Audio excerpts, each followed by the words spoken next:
Leave the Mercedes. Carol screamed those words just as I closed the car door. In the rearview mirror, I saw her running down the condo's wooden steps, one hand raised as if she could order me to stop. The silk scarf she had worn throughout the party slipped from her shoulder and dragged along the stairs. Henry stood on the porch. He did not move. He was still holding the glass of wine someone had poured for him during the toast. Michael stood behind his father. He did not run after me. He did not call my name. Lily sat in the back seat, hugging the purple backpack she brought on every trip to the beach. She looked out the window, then turned to me. "Is Dad coming with us, Mom?" I did not know how to answer. I turned on the blinker and pulled onto the main road. Carol believed the car I was driving was a gift Michael had given me. She also believed the condo behind her belonged to her son. 30 minutes earlier, the condo had still been full of people. We were holding Henry's retirement party at the beach condo in Wrightsville Beach, North Carolina. I had spent 2 days preparing. I ordered the cake from a bakery on Lumina, bought shrimp at the fish market Friday morning, set up 2 extra folding tables on the balcony, and polished the glassware Margaret had left in the kitchen cabinet. That morning, Michael arrived at the condo 4 hours before the party, but aside from a case of beer, he brought nothing for it. At first, Carol's remarks were quiet enough for me to ignore. She told a cousin that Michael had given the whole family such a beautiful vacation place. She told someone else that her son knew how to choose a property. When I carried the tray of shrimp onto the balcony, she looked down at the dress I was wearing and asked whether Michael had bought it for me. A few people lowered their eyes. No one said anything. Michael stood by the grill, pretending to be busy with the skewers. I had been married to him for 11 years. I knew that expression. It meant, "Please, just let it go." For years, that was exactly what I had done. I thought silence meant keeping the peace. At 4 that afternoon, Michael tapped his glass. He thanked everyone for coming. He talked about Henry's 32 years of work, about the mornings he left home at 5. Henry nodded, his eyes slightly red. It was the only part of Michael's speech that I believed was sincere. Then Michael continued, "And because today is a special day, I want to announce something. Mom and Dad are selling their current house. In 2 months, they'll be moving here." People applauded. Someone whistled. I was still holding the cake server. Michael said the condo would be renovated to make it suitable for aging in place. When he finished, he turned to his mother, and Carol picked up as if the two of them had rehearsed it. She had already chosen the hardwood flooring. She wanted the bathroom converted to a zero-threshold shower. She planned to turn the smaller bedroom, the room Lily slept in every summer, into a sewing room. I set the cake server on the table. "Michael, when did the two of you agree on this?" The entire balcony went silent. Carol cut in before my husband could speak. "Rebecca, your name is only on the paperwork. Michael is so busy that he lets you handle those things. That isn't true. In a marriage, there shouldn't be yours and mine." She raised her voice just enough for the people in the kitchen to hear. I have never seen anyone so selfish. I was going to let it go. I truly was. Then Carol crouched beside Lily and stroked her hair. "When you're older, you'll understand," she said, still speaking just as loudly. "Your father is the one who gave you and your mother everything. This condo, that car outside, your whole life." Lily looked at her, then at me. I set down my glass. "Carol, do not say things that aren't true in front of my daughter." Carol rose slowly. She pressed one hand to her chest. "After everything this family has done for you, you choose Henry's retirement day to humiliate me. I am only asking you not to say things that aren't true in front of Lily. You look down on us. You have never been grateful." Henry stared at the floor. Michael's cousin picked up a phone and pretended to read something. Michael finally stepped away from the grill, but he did not walk toward me. He circled the table, took me by the elbow, and pulled me into the kitchen. He shut the glass door. Outside, the music kept playing. "You need to apologize to my mother." "For what?" He did not answer. Instead, he reached to the top of the refrigerator and took down a stack of papers clipped inside a blue folder. He had placed it there, in my kitchen, before the guests arrived. He set the papers on the stone countertop. "Sign this. It's just a formality." I turned to the first page. Long-term transfer of use rights. Authorization of occupancy. Permission to carry out repairs and renovations. Michael, this is not a formality. The closing attorney already prepared the draft. There's nothing complicated about it. I am not signing anything until I have read it carefully and spoken to my own attorney. You don't trust me? I looked at him. 11 years, and I still could not find an answer short enough for that question. I am not signing today. His jaw tightened. Not because of me, because there were people watching through the glass door. Fine. His voice dropped very low. Then you have two choices. Go outside, apologize to my mother, and sign the papers. Or take Lily and leave. And don't come back. I do not remember how long I stood there. I remember the sound of the waves coming through the kitchen window. I remember the smell of meat burning on the grill because no one was paying attention anymore. Then I looked past Michael's shoulder. Lily was standing at the foot of the stairs. She held a cookie in one hand and was not eating it. She had heard everything. 8 years old. I had thought I still had years to teach her about things like this. I was wrong. Right then, in the kitchen that had once belonged to Aunt Margaret, she was learning that a woman could have her rights erased inside her own home, and that the woman would simply stand there. For 11 years, I had called my silence keeping the peace.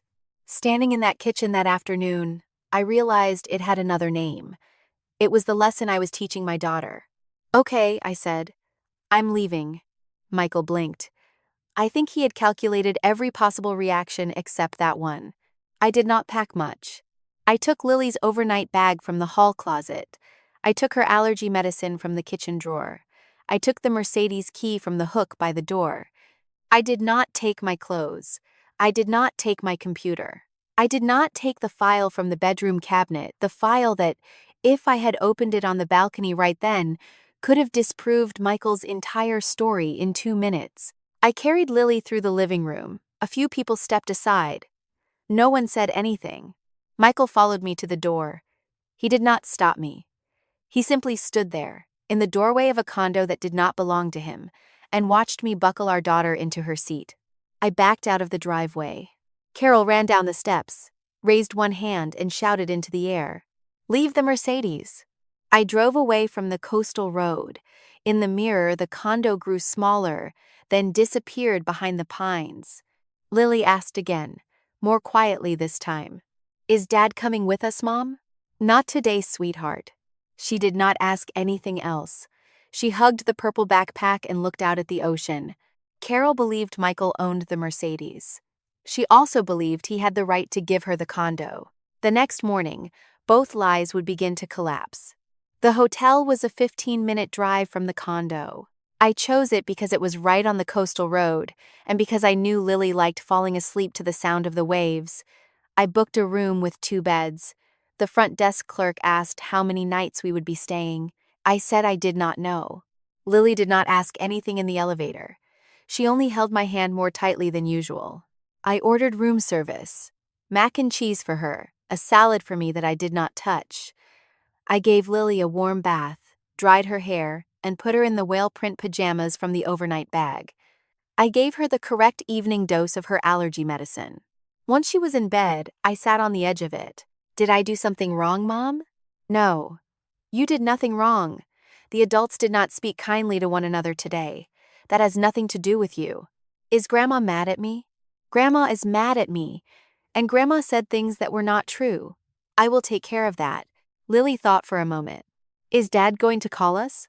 I'll text him and tell him where we are. I sat there until she fell asleep. Then I stepped onto the small balcony and opened my phone. I texted Michael the hotel address. I sent the room number. I told him we were still in North Carolina and would not be going anywhere else. I asked him to video call Lily before 8 the next evening, before her bedtime. Whatever happened between Michael and me, I would not hide his daughter from him, and I would not use Lily as punishment. His reply came 4 minutes later. He did not ask whether Lily was okay. He did not ask whether she had eaten dinner. He wrote, "You're turning a family matter into a disaster." I read that sentence 3 times. Then I set the phone face down on the plastic table and sat still. 11 years earlier, I would have replied immediately. I would have explained, apologized for ruining the party, and suggested that we talk again the next morning after we had both calmed down. I did not answer that message. I found Maya Chen's number. Maya had helped me handle several property matters in the past. We had met exactly 3 times in 6 years, and I still had her number in my contacts. It was 9:20 on a Saturday night. She answered on the second ring. I told her what had happened that afternoon. I tried to tell it in order, but a few parts came out mixed up. Maya did not interrupt me once. When I finished, she asked one question at a time. Whose name was on the condo? Whose name was on the car? Whether any power of attorney existed. What Michael had signed or promised to anyone. Whether any joint account had been used recently. Where Lily was and who knew it. I could answer all of them, except the question about whether any joint account had just been used. Maya told me to send the documents that night. I opened the storage app on my phone and sent the trust documents, the Mercedes registration, the records for the Virginia house, and photos of the papers Michael had handed me in the kitchen. I photographed both the cover page and the page containing the renovation language. A little while later, Maya texted back. There's an appointment line on the last page. Monday morning at 9, Olivia Grant's office. Did you know about this? I did not. Michael had scheduled the transaction before asking me even once. Maya called back and spoke with me for another 20 minutes. She did not talk about winning or losing. She told me what I must not do. Do not empty the joint account. Do not lock Michael out of every account while angry. Do not post any documents on social media. Do not send long messages to relatives defending myself. Then Maya told me what I should do. Back up every record in 2 places. Turn on transaction alerts for every account. Redirect my next paycheck to a separate account if I believed it was necessary. Leave the existing balances untouched. You have not filed for divorce, Maya said. What we are doing is a temporary separation and preservation of the status quo. Those are different things, and I want you to understand exactly which one you are choosing. I said I understood. I am not sure I truly did at the time. At 8 the next morning, Maya called Michael. I was not on that call. Maya told me about it 15 minutes after she hung up. Maya did not threaten him. She did not mention the party. She informed him that Rebecca was requesting that both sides temporarily preserve the status quo while the issues were reviewed. I was represented by counsel. The 2 sides were considering a temporary separation agreement and a written parenting schedule for Lily. All financial and property records had to be preserved and could not be deleted or altered. During the review, Rebecca requested that no property be sold, mortgaged, transferred, or committed for anyone's long-term use. Maya added one more thing. Michael was still allowed to communicate with Lily, and no one was preventing that. Michael reacted exactly the way I expected. He said this was a private matter between husband and wife and did not require attorneys. He said the condo was family property. He said the Mercedes was a shared car because the whole family used it. He said his wife had taken his daughter and everything he owned. Maya let him finish. Then she answered with one sentence. Mr. Hayes, before you call any property yours, I suggest you read the paperwork again. Michael called me at 8:22. I was standing in the hotel hallway, holding a cup of coffee from the lobby. Lily was still asleep in the room. I answered. He went straight to the subject of the attorney. What exactly did you tell the lawyer? I looked at the carpet beneath my feet, blue and gold patterned, the kind every hotel seems to have. I told her the truth. Now it's your turn. Rebecca. You want to know what I said? I said whose name is on the condo. I said who bought the car. If any part of that is wrong, correct me. He did not correct anything. Instead, he said I was humiliating his parents. He said the whole family had talked about it all night. He said Aunt Sharon had called his mother 3 times. He said Henry had just retired and did not deserve this. I let him finish, just as Maya had. Then I asked the question I had carried from that kitchen, through the night at the hotel, into this hallway. Michael, why does your mother think she has the right to demand my car? He did not answer. Why does she think she can move into my condo? I heard him breathing through the phone. I heard a car horn somewhere behind him. What did you tell them? Michael was silent. The silence lasted long enough for me to understand that the answer was not one sentence, and it was not about one afternoon. He hung up first. I went back into the room. Lily was still asleep, one leg sticking out from under the blanket. I pulled the blanket over her and sat in the armchair by the window. At 9:40, my phone buzzed. "Maya, I just finished reading the entire trust file," she said. "Rebecca, I need you to listen carefully to this part." I'm listening. Michael not only does not own the condo, there is no provision anywhere that gives him the right to promise it, transfer it, or authorize anyone else to use it. Lily woke up at 10 and asked whether we could go to the beach. I walked with her 3 blocks down to the shore. On Sunday morning, the beach was crowded. Lily picked up seashells and slipped them into her coat pocket, occasionally turning back to show me one. I stood there watching her and thought about Aunt Margaret. Margaret was my father's younger sister. She had no children. When I was 11, my mother was diagnosed with breast cancer and began a course of chemotherapy that lasted nearly 2 years. My father had to keep working. Aunt Margaret moved in with us for 14 months. She was the one who taught me to tie my shoes with 2 loops. She was the one who sat outside the clinic with me through those long afternoons. And when I was 16, she was also the one who set her bank statement on the kitchen table and walked me through it line by line. "You need to understand this," she said. "Love is a good thing, but love is not a substitute for being able to stand on your own 2 feet." When I was 22, she bought the condo in Wrightsville Beach, 2 bedrooms, 2nd floor, and east-facing balcony. She paid in full at closing because she hated debt. I stayed there with her nearly every summer until she died. In her will, the condo was placed in the Margaret Family Trust. I was the sole beneficiary and successor trustee. No mortgage, no co-owner, no one else had any authority to make decisions about it. She also left me a small bond portfolio. 2 years later, I sold part of it and bought the Mercedes GLE. I did not choose that car because of the emblem on the hood. I chose it because of its safety rating, because the rear cargo area was large enough for a child seat, and because I had imagined having a child someday. The registration was in my name. Every dollar used to buy the car came from that inheritance. Both were my separate property from before the marriage. The house in Fairfax County was different. We bought it after the wedding, titled in both names, and paid the mortgage with both of our incomes. That was marital property. I had never denied that the house was jointly owned. Lily ran back and handed me a seashell that was broken in half. "Is this one pretty, Mom?" "It is." She ran off again. I stood there thinking about every time I had heard Carol say something false and had not corrected her.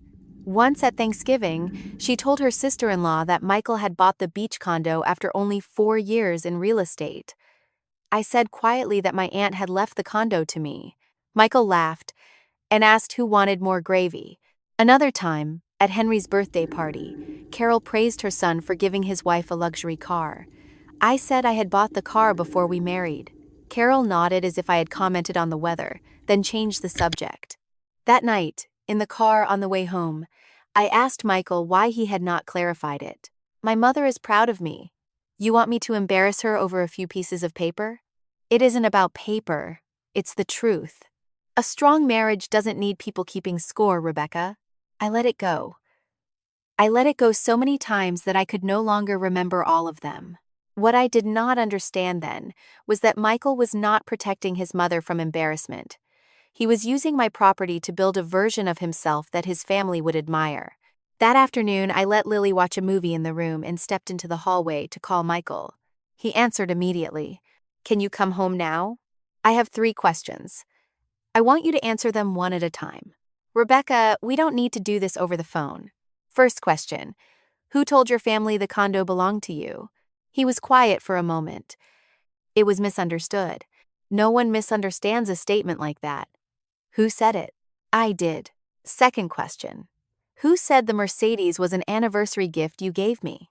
"Rebecca." "Who said it?" "I did." Third question: who told your parents they could move into the condo? This time, he was silent longer. "I did." I sat down on the fire stairs at the end of the hallway. "Tell me from the beginning." "It started in the 3rd year of our marriage. Just after Michael closed a major deal in Great Falls, Carol called to congratulate him. During the conversation, she mentioned the beach condo and asked when her son had bought it. Michael said he had purchased it right before the wedding with the commission from his first major deal. She asked why the paperwork was in my name. He said it was a tax arrangement. I only meant to say it once, he told me. I thought it would stop there. It did not stop there. Carol repeated it to her sister-in-law. The sister-in-law repeated it to someone else. 2 years later, when I traded in my old car for the GLE, Carol asked Michael what occasion he had bought it for. He said it was an anniversary gift. You knew your mother would repeat it, didn't you? I knew. And you said it anyway. Yes. I asked why he had not corrected it even once in 8 years. It took Michael a while to answer. When he did, he no longer sounded angry, and I think it was the first time in 2 days that he told the truth. Because I liked the way they looked at me, he continued. Every time the family gathered, someone would mention the condo. Someone would say how successful Michael was. Carol would look around the table with the expression of a mother who had raised a successful son. I had never felt that before, he said. Then, work began to slow down. He did not say exactly how much, and I did not ask yet. But he admitted that as his income declined, that image became even more important. The less money I made, the less I could let them know the truth about the condo. Because then, what would I have left? I asked whether he knew how his mother treated me. He said he did. I asked why he had not stopped her. If I corrected her, she would ask why I had told her something different before. Then everything would come out. That was the sentence that chilled me. Carol treating me like a woman who lived off her husband was not an unintended side effect. Michael needed her to keep believing it because it made his lie sound plausible, and he had let it continue.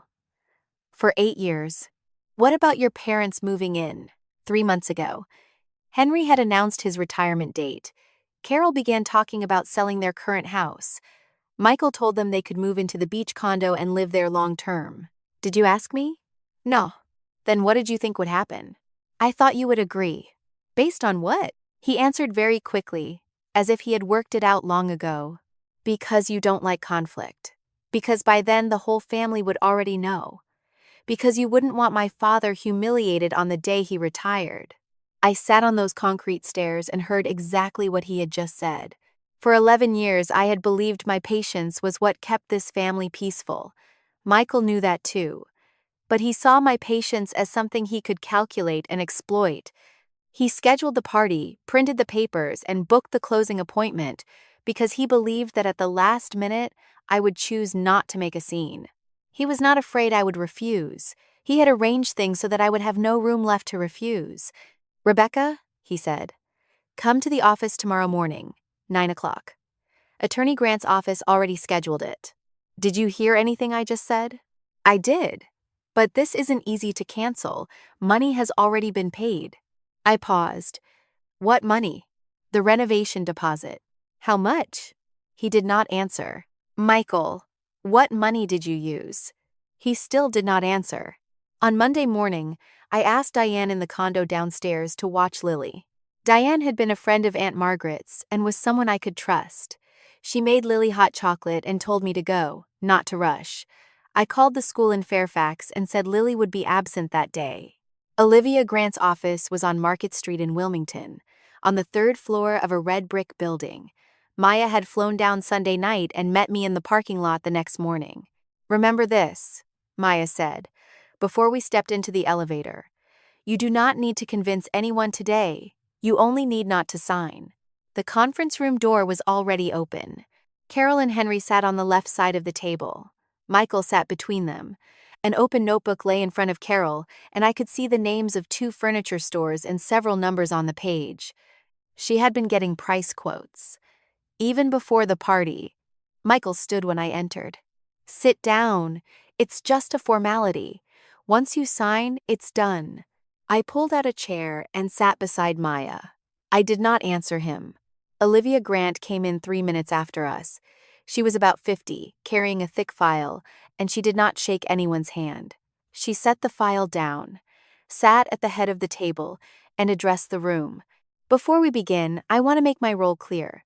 I do not represent any party here. My job has 3 parts: to verify who the lawful owner is, to verify whether the person proposing the transfer has authority to do so, and to verify whether the signer is acting voluntarily.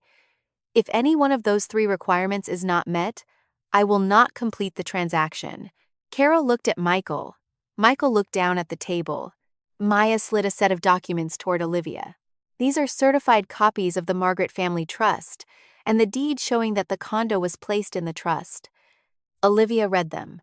The room was silent for about 2 minutes. I could hear the air conditioner and the traffic on Market Street. Then she set the papers down and said 4 sentences. The condominium in Wrightsville Beach is not owned by Mr. Hayes. Mr. Hayes is not a trustee and is not named in any capacity under the trust. Marriage to the beneficiary does not automatically create authority to transfer trust property or commit it to another person's use. Mrs. Hayes has no legal obligation to sign these documents. Carol spoke before Olivia had finished. But my son paid for that condo. Ma'am, there is nothing in the file showing that Mr. Hayes purchased the condo or contributed any funds toward it. My whole family has called it the family beach house for 10 years. What a family calls a property does not create ownership rights. Carol turned to me. It was the first time she had looked directly at me since Saturday afternoon. You're using these papers to change the truth. I was about to answer. Olivia answered first. Ma'am, the documents do not change the truth. They record a truth that existed before this marriage. Carol said nothing else. She closed her notebook. Olivia turned to me. Mrs. Hayes, I am asking you formally.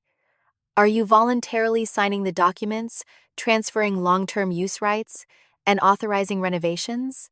No. Were you coerced or pressured in any way to come here today? I thought about the kitchen on Saturday. I thought about what Michael had said in front of the entire family. I came here voluntarily to refuse to sign. But before this meeting, my husband pressured me to sign these documents. I did not say anything more about Carol. Not because I was being kind. I knew that if I started, I would not stop, and Lily was waiting for me at Diane's condo. Henry spoke for the first time. He did not look at me. He looked at his son. Michael, you told us you bought that condo. Dad, it's complicated. I don't remember what year you said it, but you told us you bought the condo after the Great Falls deal. I remember because I was fixing the lawnmower that day. It was an arrangement between husband and wife. What arrangement? Michael could not answer. Olivia opened her thick file. Since this has come up, I need to put several matters into the transaction record. Mr. Hayes was the original point of contact with our office. She turned to a page marked with a yellow tab and read 3 email lines word for word. The first, sent 11 weeks earlier. The owner has agreed in principle. The second, sent 7 weeks earlier. The power of attorney will be provided before signing. The third, sent 10 days earlier. I am handling the renovation on behalf of the owner, and all communications may be sent directly to me. Olivia closed the file. No power of attorney was ever provided to this office. There is no document signed by Mrs. Hayes. There was no communication between this office and Mrs. Hayes before this morning. Carol turned toward Michael very slowly. You wrote that Rebecca had agreed? Michael said her name. She did not listen. You wrote in official transaction documents that your wife had agreed? I thought she would agree. That is not the same thing. That came from Henry. He did not say it loudly. Olivia stood. This transaction stops here. I will record the reason as lack of transfer authority and absence of the owner's consent. I will send written notice to all parties today. Everyone began to stand. Michael walked around the table toward me. Rebecca, come outside and talk to me privately for 5 minutes. No, I only need 5 minutes. You had 11 years to speak privately with me. From now on, all communication concerning this property will go through Maya and be documented in writing. He stood there with one hand still resting on the back of the chair. I think that was the first time he truly understood that I would not come back the way I always had before. We had reached the door when Olivia called me back. Mrs. Hayes. One more thing. She pulled a sheet of paper from the file. The file contains a renovation contract submitted by Coastline Builders for review. Our office did not process the payment and does not hold any funds. But according to this record, the contractor received a deposit. A deposit from whom? From Mr. Hayes. Maya stepped closer. Attorney Grant, we would like a copy of the invoice. Olivia handed the page to Maya. I stood beside her and read it with her. The contractor's name was in the upper corner. Aunt Margaret's condo address was on the third line. The total contract value was in the middle of the page. And near the bottom, in bold, deposit received. $35,000. Behind me, Carol asked Michael where the money had come from. Michael did not answer her. We read the contract at a coffee shop 2 blocks from Olivia's office. Maya spread the 4 pages across the table and turned them so we could read together. Outside the window, people were heading to lunch. I remember ordering tea and not taking a single sip. The Coastline Builders contract listed 7 items. Replace all flooring in both bedrooms and the living room. Demolish the primary bathroom and rebuild it with a 0-threshold entrance. Install grab bars in the bathroom and along the hallway. Widen 3 doorways to 90 centimeters. Convert the smaller bedroom into a sitting room and sewing room. Replace the entire air conditioning system. Repaint the interior. I had to stop when I reached the 5th item. The smaller bedroom was the room Lily slept in every summer. The doorframe held pencil marks showing her height since she was 3. Aunt Margaret had marked my height on that same frame lower down in faded blue ink. In the attached plans, that doorframe was marked for removal.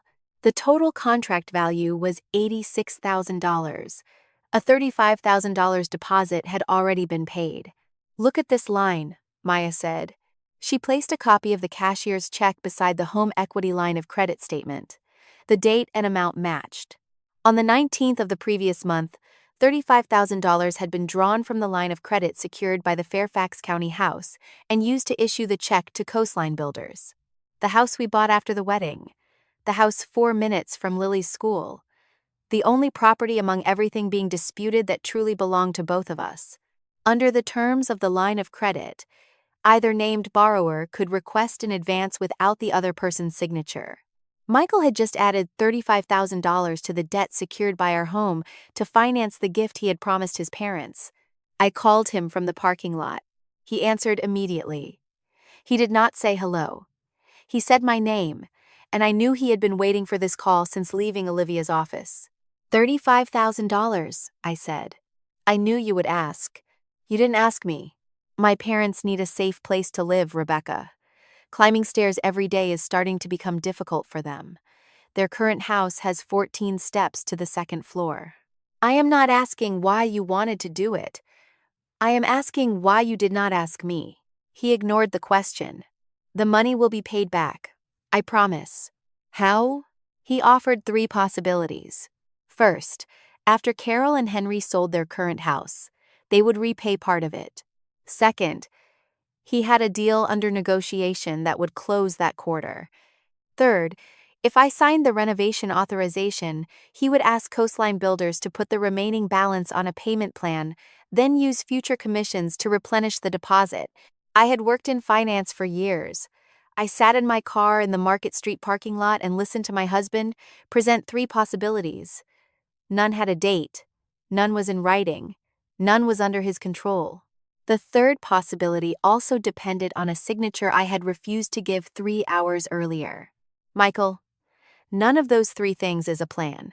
They are hopes. If you sign, then the third option can work. Listen to what you just said. He went silent. I asked one final question. What purpose was listed for that draw? I don't remember. Renovation of investment property. That's the option you selected on the application. The accountant put that down to keep it simple. The accountant was not sitting beside you when you completed the online application. He hung up after that. The second time in 3 days. That evening, Maya called and told me to open my computer. She had finished comparing the home equity line statements with the family financial summaries I prepared every quarter. There were 3 things. First, the email address for electronic notices on the line of credit had been changed. It used to go to the shared inbox I checked. For the past 14 months, it had gone to Michael's private email address. Second, the $35,000 draw did not appear in the most recent quarterly summary. I had prepared that summary myself. I used the figures Michael provided to me. Third, transaction alerts on the account had been turned back on the 20th of the previous month, one day after the money was transferred. Turned back on meant someone had turned them off first. I sat in front of the screen for a long time. For 11 years, I had prepared our family financial summaries. Once every quarter, on Sunday night after Lily went to bed, Michael usually brought me a cup of tea and went into the next room to watch television. I had thought that was trust. He had not forgotten to tell me. He had arranged things so I could not see for myself. I opened the banking app and tapped the transfer section. I planned to move the entire joint account balance into my separate account that night.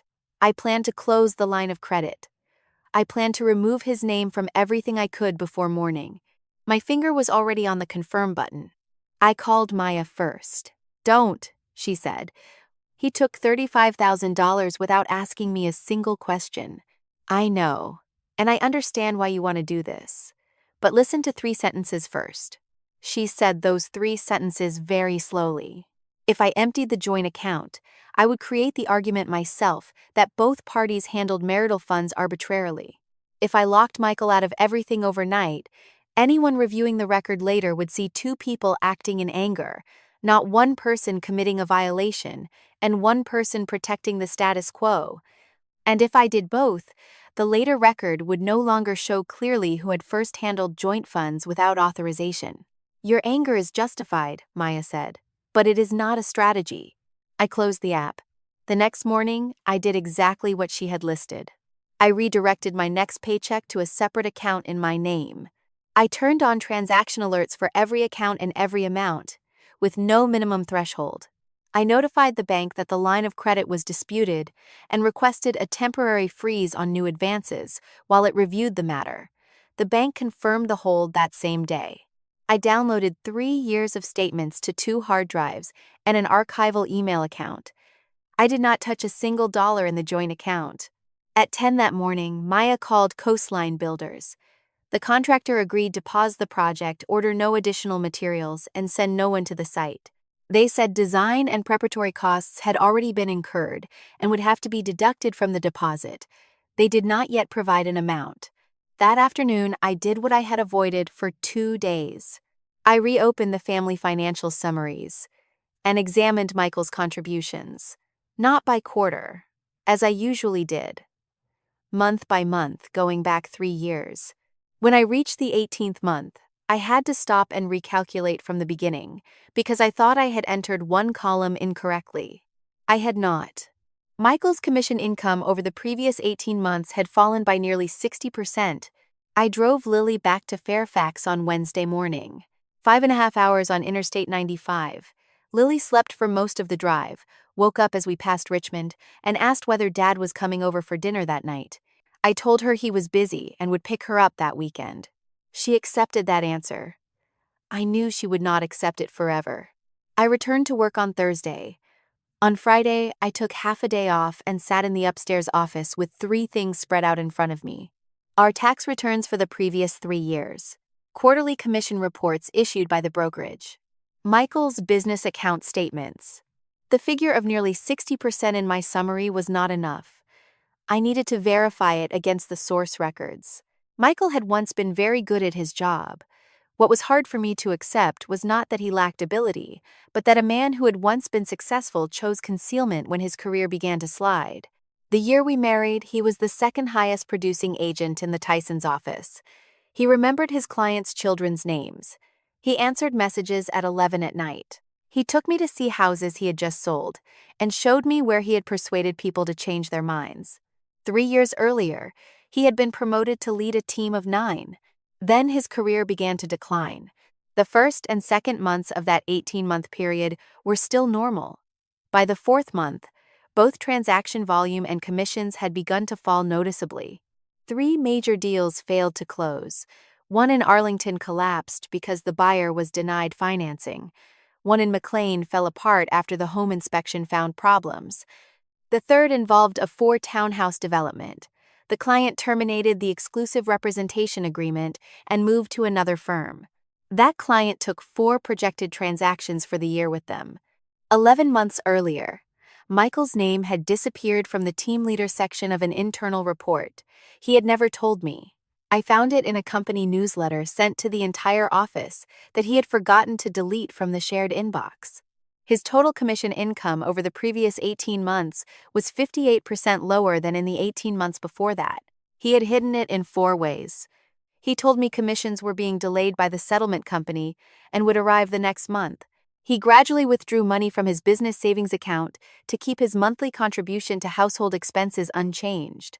3 years earlier, that account held $84,000. By the previous month, it held $9,200. He postponed 2 quarterly budget reviews and skipped one entirely. And he changed how statements were delivered, not only for the line of credit, but for the business account as well. I sat in that room until it grew dark and did not turn on the light. The numbers were not what hurt me. I was the chief financial officer of a hospital system. I had sat with people who lost more than that in a single quarter, and I knew sales rose and fell. What hurt me was 18 months. 18 months of him coming home every evening and saying nothing. 18 months of me asking how his day had gone and him saying fine. 18 months of him watching me build our financial summaries on Sunday nights using the numbers he had curated for me. I had been there the entire time. I had never gone anywhere. Michael had not returned to the Fairfax house since the party. On Friday afternoon, I texted him to come to the house at 6. Lily had gymnastics until 7:30, and Zoe's mother was taking her with them. Michael arrived on time. He stood in the doorway of his own home like a guest. I placed the 3 stacks of paper on the dining table. He looked down, and I saw his shoulders drop slightly. He did not ask where I had gotten the documents. "Sit down," I said. We sat across from each other at the table we had bought in the 2nd year of our marriage. 18 months, I said. "When were you planning to let me know?" "I don't know." That is not an answer. It is the truthful answer. He turned his water glass on the tabletop. I kept thinking the next month would be different. Then the month after that. "Were you afraid I would find out?" He did not answer immediately. "You've earned more than I have since our 4th year," he said. "You never said anything about it. Not once. And because you never said anything, I could stand it even less. You were afraid I would see you as a failure." "Yes. What about your mother?" That question kept him silent longer. Carol had a nephew named Trevor, the son of her younger sister, who owned 3 physical therapy clinics in Richmond. For 20 years, every family meal included at least one sentence about Trevor. Trevor had just opened a 3rd location. Trevor had bought his mother a house in Midlothian. "Mom never directly said I was losing to Trevor," Michael said. "She just talked about Trevor for 30 years. So you needed something she could see." "The beach condo." He said it very quietly. Then he told me the part I had not expected. When Henry announced his retirement date, Carol began calculating whether they should sell their house and buy something smaller. Michael had done the math. With what he had earned over the previous 18 months, he could not contribute $1 to his parents. He could not make the down payment on a small condo. He could not do what Trevor had done in Midlothian. But there was a fully paid-off beach condo in his wife's name that the entire family had believed belonged to him for 8 years. "It wouldn't cost you a cent," I said. "Right. And your mother would tell that story at every family dinner for the next 20 years. He did not deny it. I asked the question that had been in my mind since I saw the numbers. "Why didn't you tell me?" "Not about the condo. About work. 18 months ago, why didn't you sit at this table and tell me you were struggling?" "Because you would have fixed it." I did not understand. "You would have opened a spreadsheet," he said. "You would have cut spending, rearranged the debt payments, and in 2 weeks everything would have been under control. You're good at that. You've always been good at that." "Then what was the problem?" "The problem was that I would become another line item on your spreadsheet." He sat still. For 1 second, I almost felt sorry for him. Then I remembered that 4 days earlier, he had stood in front of his entire family and told me to take our daughter and leave. "Michael, You weren't only afraid I would say no. He looked up. If you were only afraid of being rejected, you would have asked me and listened to the answer. You didn't. You invited the entire family, announced the plan in front of them, scheduled the transaction, and paid the deposit with debt secured by this house. You weren't afraid I would say no. You arranged it so I would have no room left to say no. Michael set down the water glass. Yes, he said. How long had you been planning it? Since Mom started talking about selling their house. 3 months. And you counted on me choosing peace. You always have. It was the most truthful thing he said all evening. And it was true. For 11 years, every time Carol said something false, I chose peace. I had thought that was generosity. My silence had become something Michael believed he could exploit. Rebecca, he leaned forward. I'll fix it. I'll call the contractor. I'll sell my sports car. I'll pay back every dollar. Let me fix this transaction and then can we move past it? This is no longer about the condo. Then what is it about? I counted the points on my fingers because I knew that if I said them all at once, he would hear only the last one. 8 years of letting his family believe something false about me. 18 months of hiding his work situation while I continued keeping the books for our household.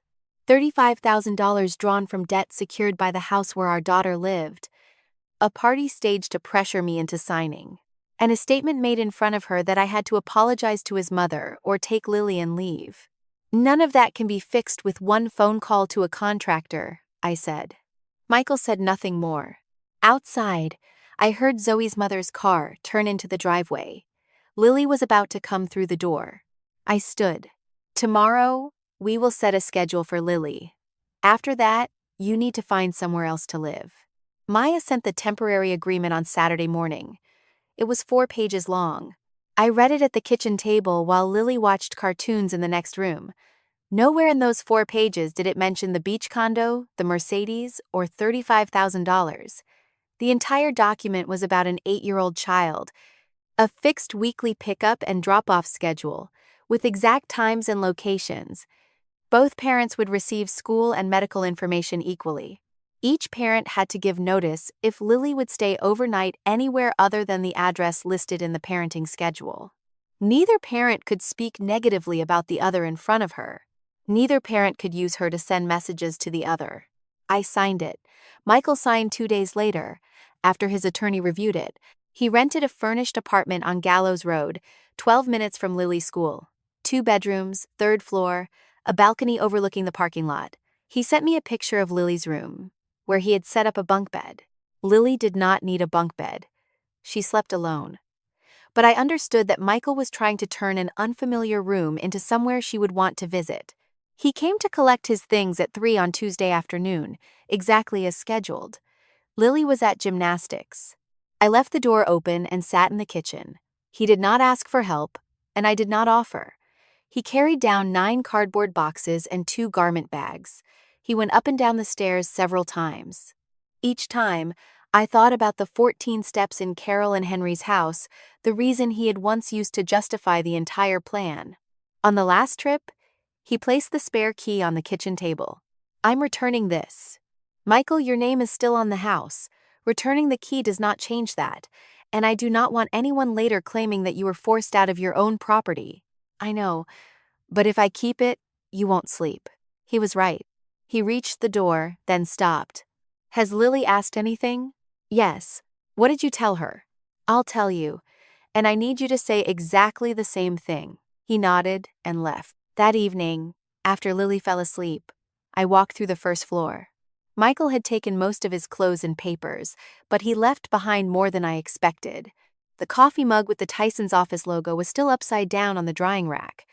The gray running jacket still hung on the hook by the back door, where it had hung for 4 years. The framed photograph of the 3 of us sitting on the wooden steps at Wrightsville Beach the summer, Lily was 4, remained on the living room shelf. I stood in front of that shelf for a long time. I knew my decision was right. The records had proved it. But pain did not disappear just because my decision was right. I did not put the photograph away. Lily would still see it every day, and I did not want her to watch it disappear. Lily asked me on Thursday night while I was washing her hair, "Did Dad leave because you wouldn't give Grandma the condo?" I turned off the water. No, Grandma said. She stopped. 8 years old, and she already knew that certain words could make someone sad. What did you hear Grandma say? She said you don't share. I wrapped a towel around her hair and sat on the edge of the bathtub so my eyes were level with hers. I'm going to tell you 3 things, and all 3 are true. Okay. First, your father and I have things we need to work through, and those are adult matters. Adults sometimes make wrong choices, and fixing them takes time. What's the second? You did not cause this. Nothing you did, said, or thought made your father move out. Not even a little. Lily looked at me. Third, your father loves you. I love you. That has not changed, and will not change. Is Dad coming back? I don't know yet. When I know, I will tell you, and I will not lie to make you feel better. She thought for a moment. I don't like the apartment on Gallows, because there's no yard. I know. But Dad bought a bunk bed. Yes? The next evening, I video called Michael at 7. Before handing the phone to Lily, I reminded him of the 3 things we had agreed to say. He said exactly those 3 things. He spoke slowly and added nothing. He did not say, your mother decided this. He did not say, everything will be fine, sweetheart. It was the first time since the party that I saw him do the right thing without an audience to impress. Coastline Builders responded to Maya at the end of that week. They agreed to suspend the contract indefinitely. They had not ordered materials, so there was no loss there. But the design, work, structural survey, and permits submitted to New Hanover County had created real costs. They had not yet provided the final amount.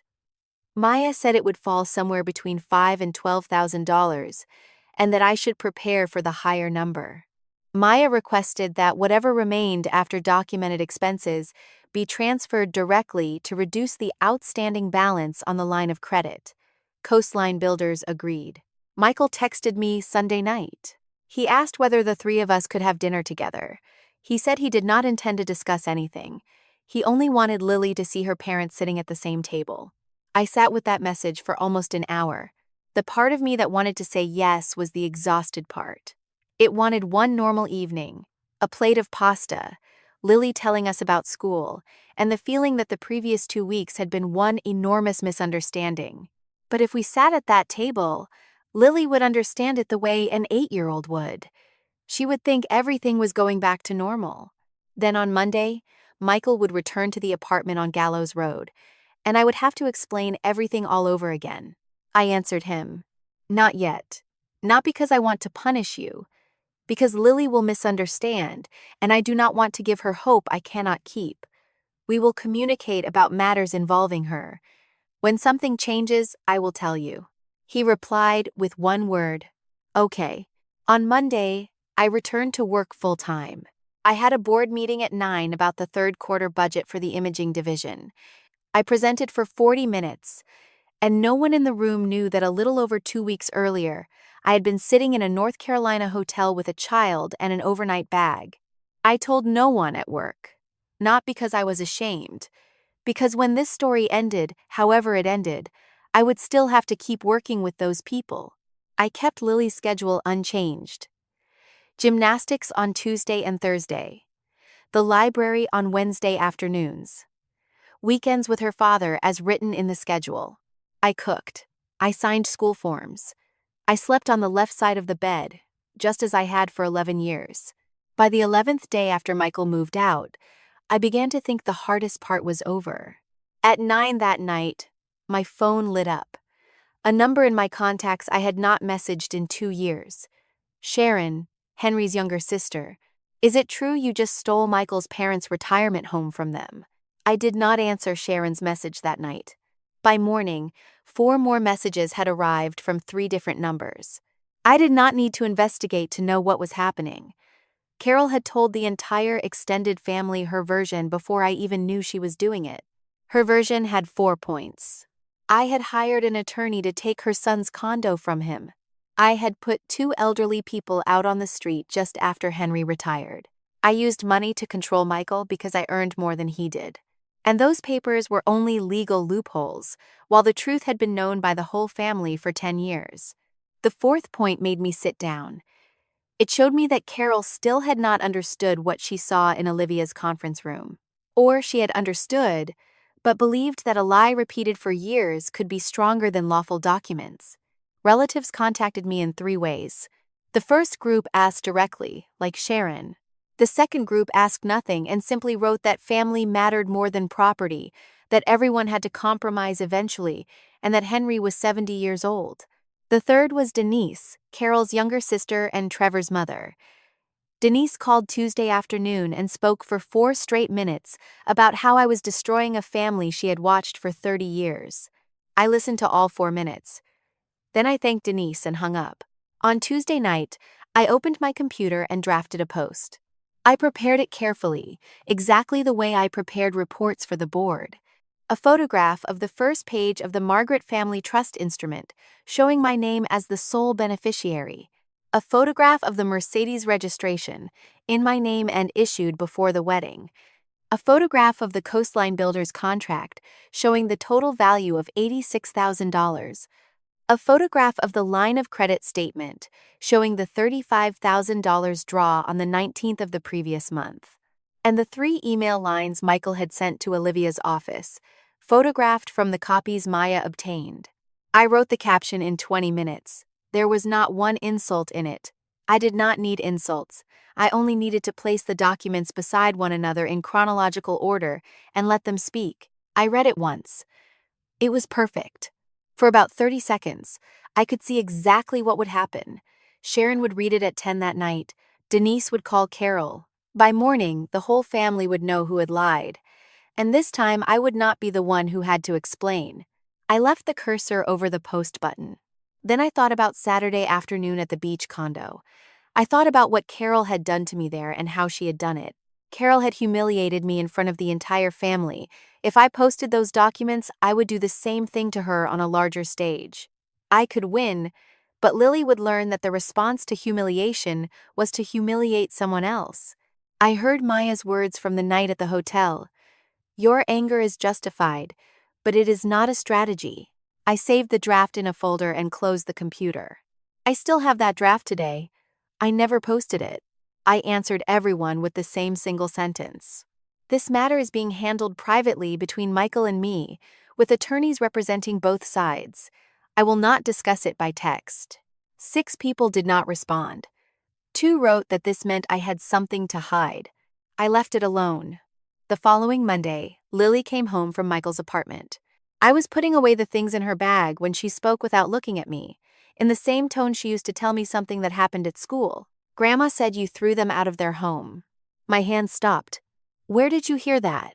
She came to Dad's Saturday night. She was talking on the phone on the balcony. I was in my room. Was your father there? Dad was washing dishes. I sat on the edge of her bed. It took me about 10 seconds to decide whether to explain that Carol was wrong or to ask how Lily felt. I asked how she felt first. Only then did I explain that Carol had said something untrue. What did you think when you heard that? Lily shrugged. Then she spoke. I don't know who is telling the truth. That sentence changed my plan for the week. I had intended to let everything settle. I had intended to wait until Michael realized on his own that he needed to speak. But my daughter had just told me that she did not know who was telling the truth. And she was 8, and that was not something an 8-year-old should have to judge for herself. I called Michael that night after she went to sleep. You have to correct this. Not with me. With the whole family. Rebecca, everyone is angry right now. Give it time. People will figure it out. No one figures out something no one says. If I send a letter to the whole family, my mother will be humiliated. Do you understand that? I understand it very well. I sat in that position for 11 years. He was silent. Michael, you are waiting for time to do something only you can do. And you call that letting things settle. It is not doing nothing. It is a choice. You are choosing not to correct it. He said he needed to think. 3 days later, Henry began doing what Michael was still avoiding. Henry called me Thursday afternoon. I was in the hospital parking lot. I answered and stayed in my car for another 40 minutes. He did not begin with a greeting. He said he had reread everything. After the meeting at Olivia's office, Henry went home and did something very much like what I had done. He reopened his inbox and found everything Michael had sent him and Carol during the previous 3 months. He found 3 statements. The first, in a message sent almost 3 months earlier. "It's my condo. You and Mom can start thinking about packing." The second, in an email attached to the renovation estimate. "Rebecca has agreed. You don't need to worry about that part." The third, in a message 2 weeks before the party. "The paperwork is only a formality, Dad." Then he did something I did not expect. He sat down with Carol and asked her one question. During those 3 months, had I ever directly told Carol that I agreed to let them move in? Not something Michael said, not something someone else repeated. Had I personally said it to her? Henry told me Carol sat thinking for a long time. Then she said she could not remember a single occasion. Carol did not create the original lie, Henry told me over the phone. She believed what Michael told her and never checked. I did the same thing. For 8 years. Then Henry called a bank and asked a general question. When money is drawn from a line of credit secured by a house, does that debt remain secured by the house? The employee said yes. That means my son increased the debt secured by the home where Lily lives to pay for a gift to his parents, Henry said. He had confronted Michael the night before calling me. Michael said the same 3 things he had always said. He thought I would agree. He only wanted to help his parents. And Carol had pushed everything out of control by continuing to announce the renovation plans and then demanding the Mercedes. Henry stopped him on the third point. "I will not let you put this on your mother.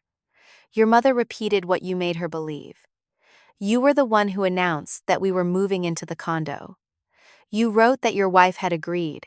No one forced you to write that sentence." After finishing that conversation with his son, he called me. "I owe you an apology," he said, "not on Michael's behalf.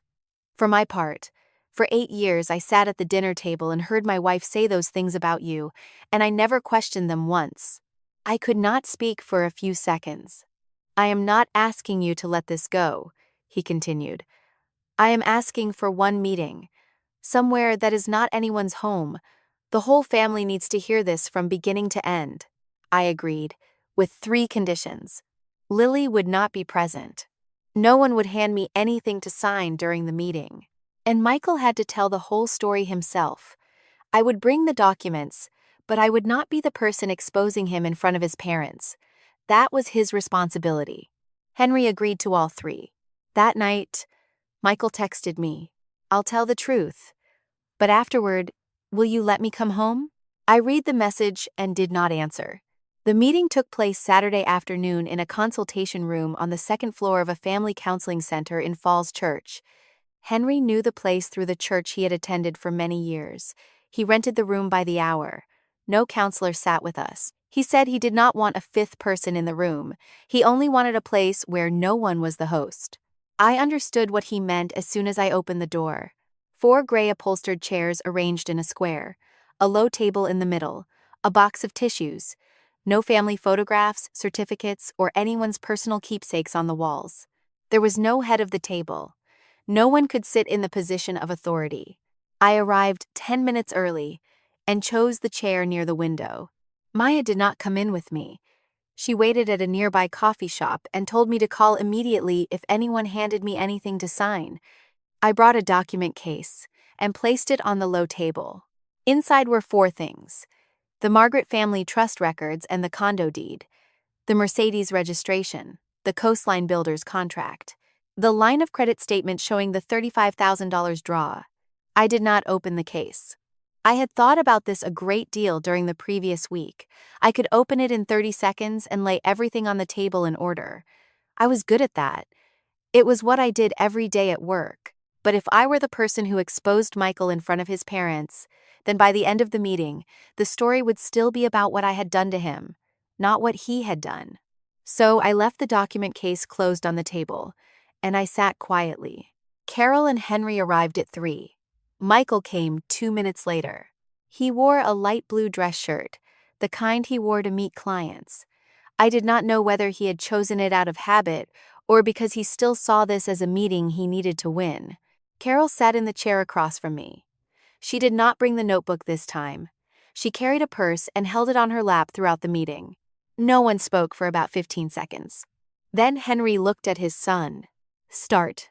Michael leaned forward with his hands clasped between his knees. He looked down at the carpet. I had thought he would begin with an apology because he always began with an apology.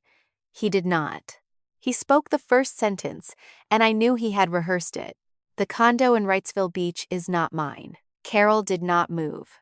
Rebecca's aunt left it to her before we were married. It is held in a trust. Rebecca is the sole beneficiary and successor trustee. My name is not in it. I have never paid $1 toward it. He paused. The Mercedes is not mine either. Rebecca bought it before the wedding with proceeds from inherited bonds. I contributed nothing. I never gave her that car. Henry looked directly at his son. Then why did we believe the opposite? Because I told you that. The first time Mom asked, I said I bought the condo after the Great Falls deal. I said Rebecca's name on the paperwork was a tax arrangement. 2 years later, I said the car was an anniversary gift. For how long? 8 years. Carol opened her mouth, then closed it. Michael continued. He spoke one sentence at a time and did not stop to wait for anyone's reaction. Rebecca had never agreed to let his parents move into the condo. He had promised it to them 3 months earlier without asking his wife once. He had scheduled the transaction with Olivia Grant's office before his wife knew there was a transaction. He had written in an official email that the owner had agreed in principle, and that was untrue. He had written that a power of attorney would be provided, and no power of attorney existed. He had drawn $35,000 from the line of credit secured by the Fairfax house to pay the deposit on an $86,000 renovation contract. He had changed the notice address for that line of credit to his private inbox 14 months earlier. He had organized the retirement party at the condo and announced the plan in front of the extended family before obtaining his wife's signature in order to pressure her. He had done it because he knew his wife did not like conflict in front of other people. And during the previous 18 months, his income had fallen by nearly 60%, and he had told no one in that room. When he finished, he sat upright. No one in the room spoke. I heard traffic outside and the air conditioning unit in the ceiling. Carol spoke first. Her voice was not loud. You let me say those things to your wife when you knew the truth. Yes. You let me say those things in front of Lily. Yes. Why? It took Michael a moment. Because if I corrected you, you would ask why I had told you something different before. Then everything would come out. Was that the only reason? No. He looked down. There was another reason, and I know it's worse. No one rushed him. Every time you said Rebecca lived off me, my story became a little stronger. If the whole family believed she depended on me, then it sounded reasonable that I had bought the condo. I did not create the way you treated her. But I saw that it benefited me, and I let it continue. Henry rested a hand on his knee. You used your mother to hide what you were ashamed of, he said. And you used your wife to pay for it. Michael did not argue. I leaned down, opened the document case, and pushed it across the table toward Carol. Read it. She looked at me. Then she opened it. She read slowly. She turned through the page, showing my name as the sole beneficiary. She turned through the car registration, issued before the wedding. She turned through the contract and stopped for a long time at the page showing the deposit. Then she closed the case and set it on the table. I had imagined this moment many times during the previous weeks. In those imagined versions, I always felt vindicated. Sitting in that room, I only felt tired. Carol spoke. I'm sorry if you felt insulted. I let that sentence sit in the room for about 3 seconds. No, I said. This is not about whether I felt insulted. You said those things, and you said them loudly enough for everyone to hear. I did not misunderstand you. I understood you very clearly. Rebecca. You said those words while sitting beside my daughter. She is 8 years old. She heard you say her father was the person who gave her mother everything.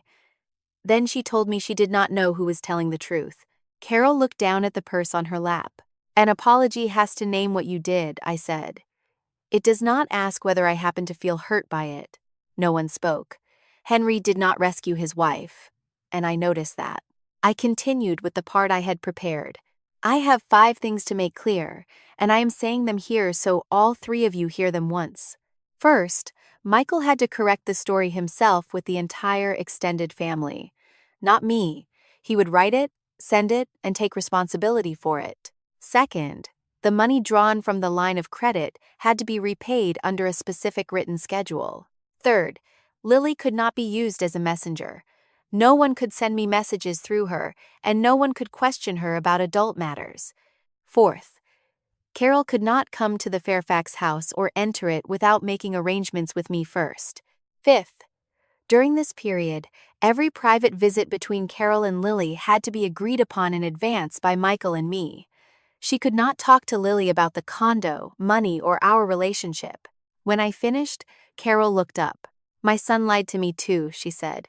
"You understand that, don't you?" I believed him. I repeated what he told me. "I understand. And I believe you." Her shoulders relaxed slightly. "But listen until I finish. Michael lied to you about who owned the condo. He did not lie to you about how you spoke to me. No one told you to ask whether my son had bought the dress I was wearing. No one told you to run down the steps and scream that I had to leave the Mercedes behind." Carol did not answer. Being deceived explains why you believed something false. It does not explain how you chose to treat me for all those years. That part belongs to you. She sat silently for a long time. Then she spoke softly, almost to herself. "I need to think." I let her think. We sat for about 5 more minutes. Henry said a few things about how he and Carol would find a smaller place in Fairfax on their own. When I stood to get my coat, Michael stood too. "Rebecca." I turned. I told them everything. In front of my parents. I left nothing out. "I know. I heard all of it. Then can I come home with you tonight?" The room went silent. Carol looked up. Henry looked down at the floor. I picked up the document case and tucked it under my arm. "No. Knowing the truth does not erase what happened. The separation will continue." I left that building alone and sat in my car in the underground garage for nearly 20 minutes. I cried for almost all of those 20 minutes. I say that because I think if I tell this story and leave that part out, I am telling a different story. I did not cry because of the condo. The condo was still mine. There had never been a single second when it was not mine. I did not cry because of Carol. I had stopped expecting anything from her years earlier. I simply had not admitted that to myself. I cried because in the room I had just left, my husband had sat and listed 10 things he had done, clearly, in order, without getting one detail wrong. He remembered all of it. He remembered the date he changed the notice address. He remembered what he wrote in which email. He knew exactly what he was doing. For 8 years, he had built that lie one step at a time. And every time he faced a choice between letting his family admire him and letting his wife be treated with decency, he had chosen the same direction. I also cried because of something smaller. That morning, before I left for Falls Church, Lily asked whether our family was having breakfast together on Sunday. She did not ask whether Dad was coming home. She asked about breakfast because that was how an 8-year-old measured whether her family was still intact. I told her I did not know yet. She said okay and went to get her shoes. Maya called me Tuesday morning. Coastline Builders had finalized the amount. They terminated the contract and refunded $26,600. They retained $8,400 for design work, the structural survey, and permit fees already paid to New Hanover County. The refund was sent directly back to the line of credit, exactly where the money had come from. After the refund, the remaining balance from that transaction was $8,400, still secured by the house where Lily slept every night. That amount needs to be included in Michael's repayment agreement and paid with his separate funds, not from the joint account, Maya said. "I will draft a written schedule with a minimum monthly payment." He'll agree. I know, but we are still putting it in writing. That evening, I calculated everything once more, not because I needed to, but because I wanted to see the entire balance sheet of the previous weeks. Michael still had his job. He still had his real estate license. He still had the apartment on Gallows Road and a bunk bed our daughter did not need but slept in on scheduled weekends. He still had time with Lily. Exactly as scheduled. No one had taken a single hour from him. And he still had the ability to repair what could still be repaired, if he truly wanted to. The list of what he no longer had was shorter.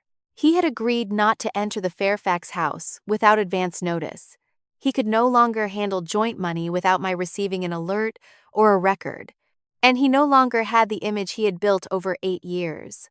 That was gone completely, and it was the only item on the list that I had not taken from him. His own confession in Falls Church had destroyed it. I looked at those two lists and understood something I had not understood during the previous weeks. I had kept thinking I was waiting for a moment. The moment everything would be said in front of everyone, the moment I would be vindicated. I had imagined it so many times that I believed I would feel lighter when it happened. It had happened on Saturday. I did not feel lighter. Truth does not give people back what they have lost. It only stops them from losing more. On Thursday, Lily asked me a question in the car on the way home from gymnastics. She asked while looking out the window, in an ordinary tone, as if she were asking about the weather. Did Dad move out because Grandma said mean things about you, or because you wouldn't sign the papers? I turned on the blinker and pulled into a drugstore parking lot so I would not have to answer while driving. I turned off the engine and faced her. Neither of those is true, I said. Dad moved out because he did several things that were wrong toward me over a long period of time. He told Grandma things that were not true. Then Grandma also chose to repeat things that were not true. And I did not sign because those papers would have given other people the right to live in and change the condo Aunt Margaret left to me. I never agreed to that. So, it's Dad's fault. I wanted very badly to say yes. Dad has to take responsibility for what he did, I said. But listen to this too. Dad doing something wrong does not mean he does not love you. Those are different things. And you are allowed to love him without choosing sides. She thought for a moment. I don't want to choose sides. You do not have to, ever. If anyone asks you to choose, even an adult, you tell me or Dad immediately. That evening, I called Michael and repeated the conversation in the car word for word. He was quiet for a long time. Then he video called Lily at 7:45 and told her exactly what I had said. He said Dad had done things that were wrong, Dad was fixing them, and she did not have to choose sides. He added nothing. After Lily went to bed, he called me again. Rebecca, let's go to marriage counseling. Starting next week. I found someone in Arlington with an opening Wednesday afternoon. I sat down on the stairs with the phone. Not yet. Why? I told the entire truth. In front of my parents. What else do you want me to do? That question gave me an opportunity to say clearly what I had not yet said to him. You want to sit in a room with a third person so that person can help the two of us talk. But you have not yet done the things only you can do and no one can do for you. If we go to counseling now, the session will become a place where you present your feelings, and I will once again be the person who listens. I don't intend to do that. I know you don't intend to. But it is what happened for 11 years, and not once did you intend it in advance. He did not argue. Michael, you told the truth once in a room with 4 people. That was significant, and I do not dismiss it. But telling the truth once does not prove you have changed. It only proves you can do the right thing for one afternoon. Then what do you need? Tell me, and I'll do it. I knew he was waiting for a dramatic list. He was good at dramatic gestures. He was a man who could sell houses to people who had not intended to buy one. I don't need a big promise, I said. I don't need you to do one enormous thing to prove yourself. I need 4 things. None is a grand performance, but none is easy. I named them one at a time. Action, not words. Fix what you can fix, and do not turn repairing the damage into a performance designed to earn praise. Transparency. Every number I ask for, you provide, without making me ask twice. Consistency. Do not do the right thing when people are watching and stop when no one is. And time. Not 2 weeks.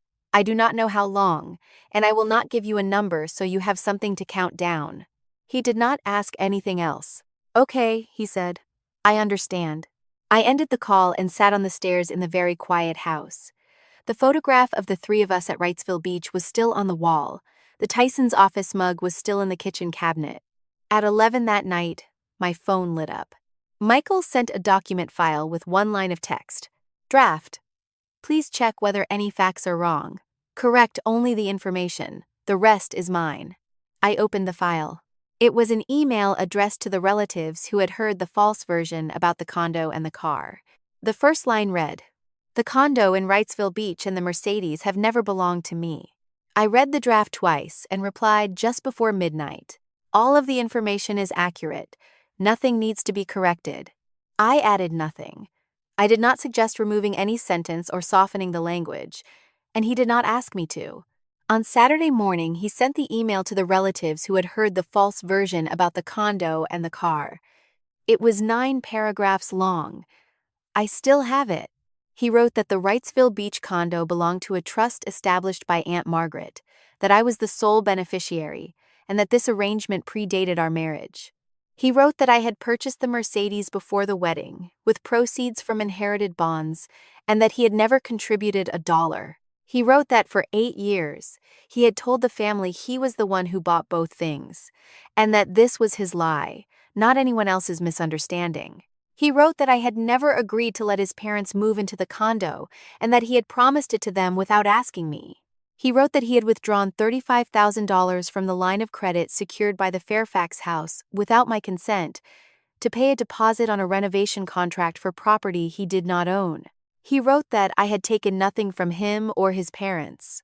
He wrote that I had never prevented him from seeing Lily, that we had both signed the parenting schedule, and that he had not missed a single visit.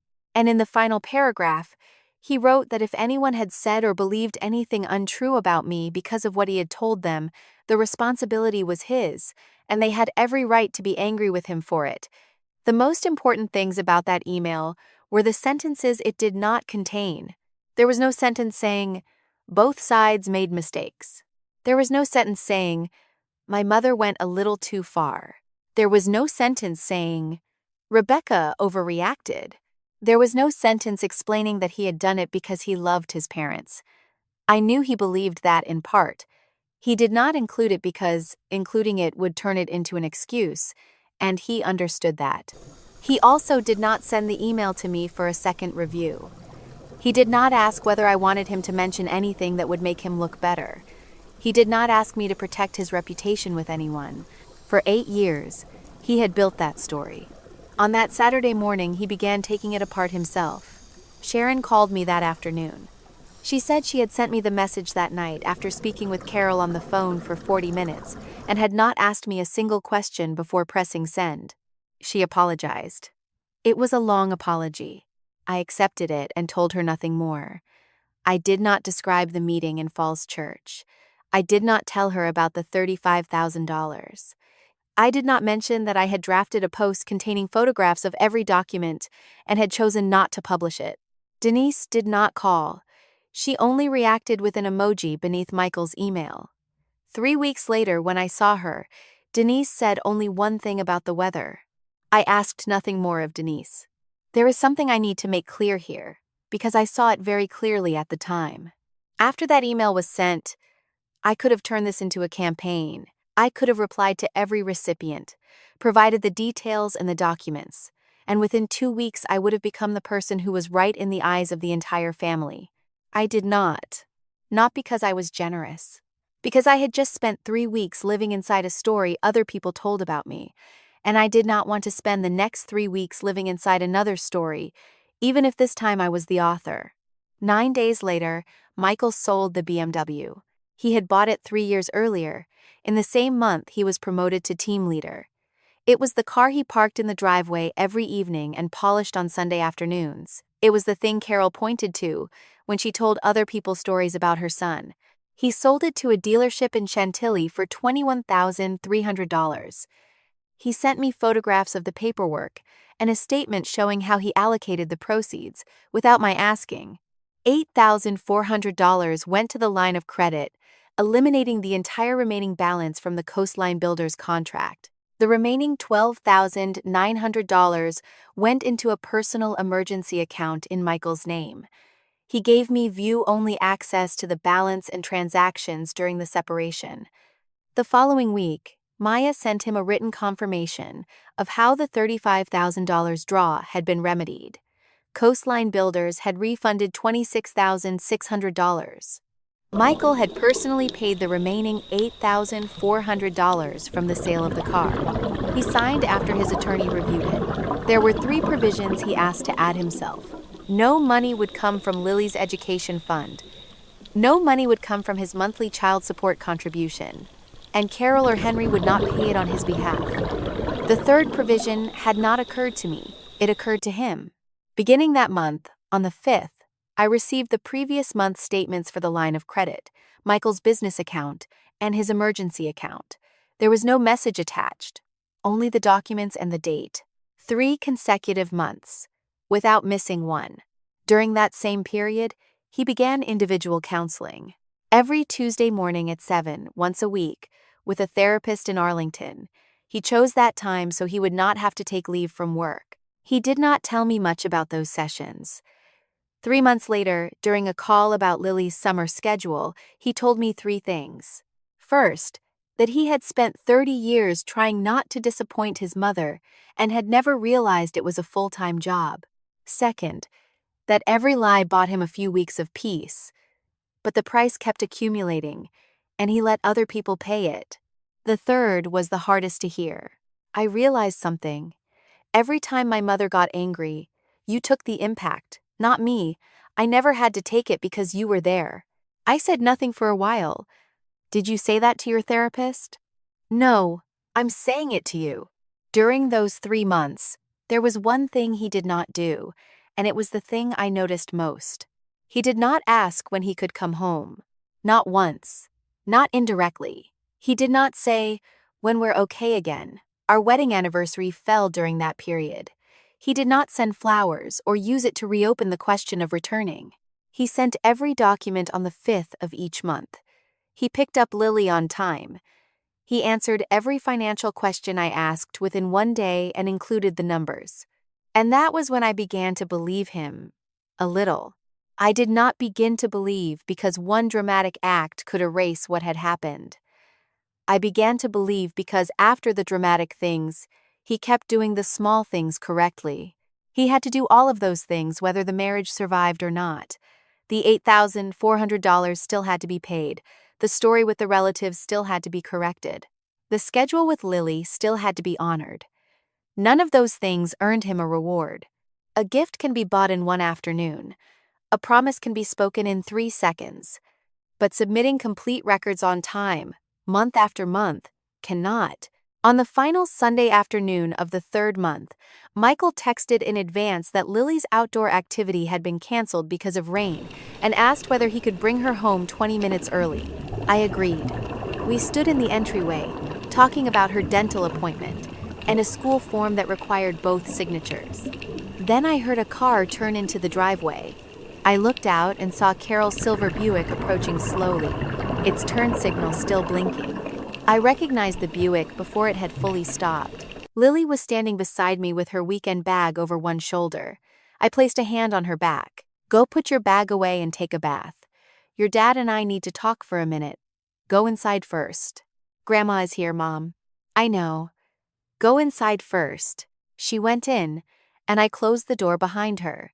I did it quickly, and I think it was the most important thing I did that entire afternoon. Carol got out of the car carrying a paper bag printed with the name of a toy store in Tyson's. Rebecca. Carol. It has been weeks. She said it before she had even finished walking up the driveway. I haven't been allowed to see Lily. How long are you planning to keep this up? We agreed that every visit had to be arranged in advance. Who am I supposed to arrange it with when you don't answer my messages? That was true. She had messaged me twice during those weeks, and both messages were long paragraphs about what she had been forced to hear from relatives. I had answered neither. I have a right to see my granddaughter, she said. You are punishing this entire family over a matter between you and your husband. I felt Michael go wriggle beside me. I knew that posture very well. His shoulders drew in slightly, his eyes lowered toward the step, and his hands searched for somewhere to rest. For 11 years, that posture had always been followed by one sentence.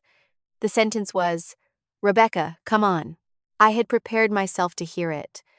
I had even decided in advance how I would answer. Michael stepped half a pace in front of me. Mom. Carol stopped. You are not entering this house unless Rebecca invites you. Michael, I'm not finished. Every private visit with Lily has to be agreed upon in advance by Rebecca and me. You can text either of us, but unless you receive confirmation, you cannot simply show up. She looked at her son as if he had spoken in another language. And third, he spoke more slowly. Lily is not where adults resolve adult problems. If you want to see her because you love her, that's fine. If you came today to prove something to me, then go home. Carol set the paper bag on the front step. You're choosing her over me again. No. He did not raise his voice. This is not about choosing you or Rebecca. I am taking responsibility for what I helped you do. Helped me do what? I let you believe something false for 8 years, and then I let you say that false thing to my wife in front of Lily. You said the words, but I was the one who put them in your mind. Now I have to repair what I caused. Lily's grandparents often took pride in the fact that no one raised their voice in their family. No one raised a voice that afternoon either. There was only a 68-year-old mother standing on a concrete driveway and an adult son who, for the first time in his life, did not take her side. Loving you does not give me the right to abandon my wife, Michael said. It took me 11 years to understand that. Carol turned to me. Say something. You're the one making every decision. I had many things I could have said. I had carried them for 3 weeks, arranged in order, and I knew exactly which sentence would hurt her most. I said one thing. Today was not an arranged day. She stood there for about 5 more seconds. Then she picked up the paper bag, returned to her car, and left. Michael did not run after her. He also did not turn to me and say I could have been gentler.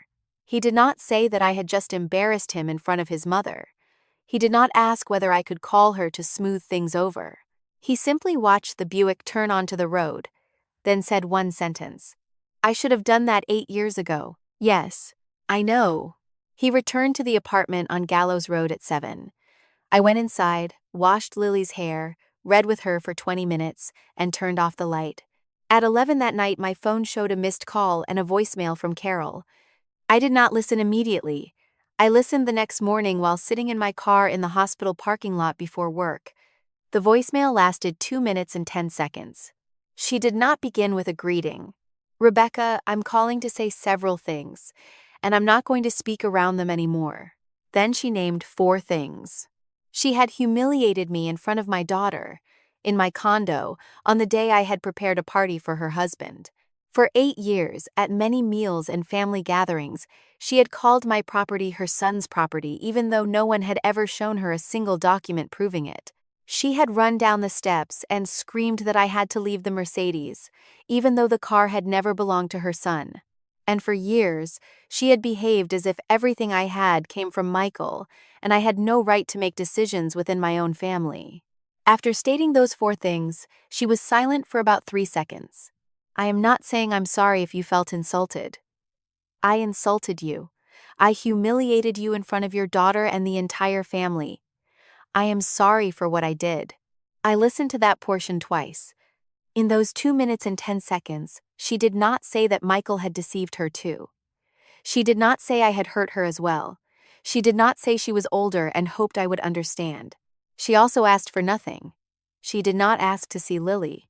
She did not ask me to call her back. I sat in the car holding my phone and did not know what I felt. I did not call her back for 3 days. I needed those 3 days because in 11 years, I had learned that when Carol was kind, something usually followed, and I needed to wait and see what it was. Nothing followed. On the 4th day, she sent one line. If you want to talk, I can meet wherever you choose, at whatever time you choose. We met at Nottoway Park on Saturday afternoon, on a bench near the volleyball court. I chose that place because it belonged to no one, and because I could stand and leave at any time. Henry came with her, but sat on a bench about 10 yards away, facing the court. He did not participate. Later, he told me he was there to drive his wife, not speak for her. Carol spoke for about 15 minutes. She said that when Henry announced his retirement date, she reviewed their savings and discovered they were far thinner than she had believed. She said she had not slept properly for 3 months. She talked about Trevor, her sister's son, and about how she had told stories about him for 20 years without ever considering that Michael was listening. I talked about Trevor because I was proud, she said. I did not understand that every time I did, I was telling my son he was not enough. Then she said the truest part.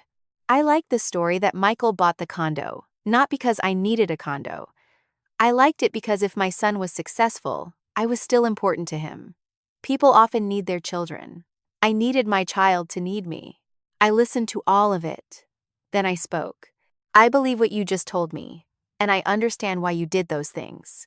But fear explains behavior. It does not erase responsibility. You were afraid of being poor and afraid of losing influence over your son, and you chose to manage that fear by telling me I had nothing. You made that choice many times over many years, and each time you could have chosen differently. She did not argue. I gave her my conditions. I had written them down the night before so I would not forget anything and would not say more than I would later regret. Every private visit with Lily had to be agreed upon by Michael and me at least 2 days in advance. No criticizing, blaming, or discussing conflict between Lily's parents in front of her. No talking about money, property, or who owned what in front of her. No coming to the Fairfax house or entering it without an appointment. No using expensive gifts to buy attention or make Lily feel indebted. And never asking Lily to keep any secret from me, no matter how small, even an ice cream cone. Carol listened to all 6 conditions. She did not negotiate any of them. I agree, she said.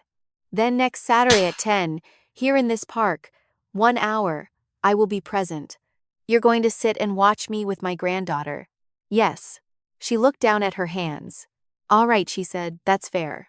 That evening, Michael called me. Mom told me what happened. Okay, Rebecca. My therapist said that if we both choose it freely, we could find someone else to work with together. He paused. I want to make one thing clear. I'm not using this to ask to come home. I want to know whether I destroyed something that cannot be rebuilt. After Michael had lived separately and attended individual counseling for 3 months, I agreed to try 90 more days of working with a joint therapist. Not 90 days to reunite. Only 90 days to determine whether there was still anything between us worth rebuilding. We chose Dr. Evelyn Carter from a list of 3 people. She had never counseled either Michael or me individually. Our first session with Dr. Evelyn Carter took place on a Thursday afternoon in her Arlington office. After a brief introduction and an explanation of confidentiality, I set 3 conditions before we discussed anything else. We would not discuss a date for Michael to move home. That date was not on the table, and if anyone put it there, I would stand up and leave. We would not use Lily as an argument. No one was permitted to say she needed an intact family in order to pressure my decision. My presence in that room was not forgiveness. Then I asked Dr. Carter directly, I need to know that you understand your job. Your assignment is not to preserve this marriage. She did not react in any special way. She only wrote in her notebook. You're right, she said. My job is not to assume the marriage must be preserved. I will help both of you see clearly what you have in front of you. If what you see leads to separation, I will not steer you away from that conclusion. Michael sat in the chair to my right and said nothing for the first 15 minutes. Dr. Carter did not work the way I had imagined. She did not ask how we met. She did not ask about our happy years. She asked Michael one question. That afternoon at the party, whose approval were you protecting? Michael was silent for a long time. My mother's. What did you use to protect it? He looked down. My wife's silence. And letting my daughter sit there and hear all of it? Dr. Carter said nothing more. She let the sentence remain in the room. That was the first session. Beginning with the second, she went into a part of Michael's story I had never heard. He described how Carol handled disappointment. She did not yell. She had never yelled. She became cold. When Michael was 12 and received a poor grade in math, she said nothing about the grade. She simply stopped asking about school for 2 weeks. She still cooked, did laundry, and drove him to practice. She just stopped asking. When he was 26 and failed the real estate licensing exam the first time, she said nothing. She talked about Trevor for 3 straight months, more than usual. I learned something very early, Michael said. If I told a good enough story, she would come back. It didn't have to be true. It only had to be good enough. Dr. Carter asked how much time each lie bought him. A few weeks, sometimes a few months. And after that, then I needed another one, bigger than the one before.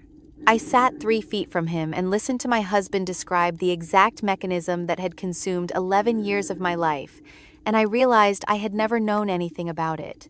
By the fourth session, Dr. Carter turned to me. "What about you, Rebecca? What did your silence protect? The marriage. Are you sure?" If I had spoken up every time Carol said something false, we would have been at war with my husband's family for 11 years. Lily would have grown up inside that. "That is a reasonable answer," she said. "But it is not the answer." I sat silently. She did not rush me. She waited, and I began to understand that she would wait until the session ended if necessary. "It protected me," I said. "From what?" "From having to fight." I continued, speaking slowly because I was discovering the answer as I said it. "I was good at many things. I presented budgets worth hundreds of millions of dollars to boards of directors. I told department chiefs they had to cut costs. I did those things without fear.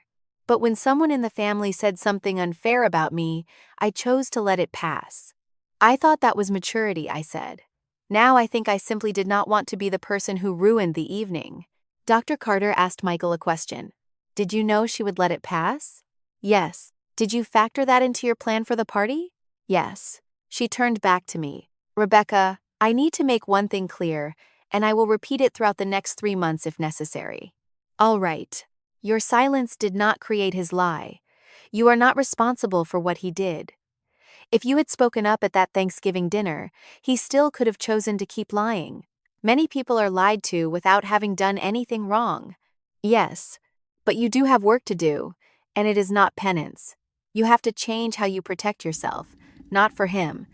Because in another conflict, with anyone, you could find yourself standing in another kitchen and choosing silence to keep the evening peaceful." I typed that sentence into my phone on the way home. By the 6th session, she gave us a principle we would use many times afterward.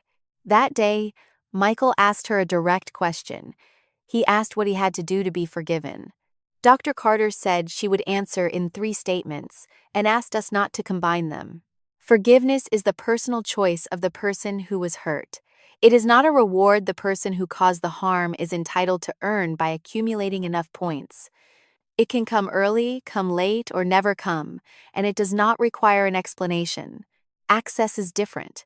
Access has to be earned again. Returning to the shared home, sharing private space, and participating again in married life do not automatically return after an apology. Trust is neither a feeling nor a right. Trust is evidence accumulated over time. That means, she told Michael, Rebecca could forgive you next month and still refuse to live with you again, and those 2 decisions would not contradict each other. Michael sat with that statement for a long time. Beginning with the 7th session, we started working on specific behaviors. Dr. Carter asked each of us to write what we needed to observe before we would consider something changed. She said it had to be written in observable terms, not as feelings. We could not write, "He must be sincere." We had to write something that could actually be seen. The final list contained 6 items. We both signed it as a 90-day working commitment. Financial transparency. Every new loan, every significant income change, and every expense over $2,000 from a joint account or that could affect family obligations had to be disclosed before it happened, not after. Tell the truth even when the truth is humiliating. Especially when it is humiliating. Michael would handle every conflict with Carol himself. He would not ask me to smooth it over, ask me to stay silent, or ask me to yield for the sake of peace. No gifts, no money, and no grand gestures to shorten the time. Keep the schedule with Lily. If a change was genuinely necessary, he had to give early notice, explain clearly, and change it only after both of us agreed. And no concealing difficulties, mistakes, or professional consequences, no matter how small. Michael remained in the apartment on Gallows Road throughout those 3 months. No session treated his return date as a goal or reward. I did not ask whether he was becoming discouraged. What I did was observe. I gave myself 3 questions and answered them once each month in the same file where I had once saved the draft social media post. First question: does he do the right thing when no one praises him? Second question: does he tell the truth when the truth embarrasses him? Third question: does he keep repairing the damage when he does not know whether he will be allowed to come home? In the first month, I answered yes to all 3, but added one line saying 30 days proved nothing. In the second month, the answer was yes to all 3 again. In the third month, I still answered yes to all 3.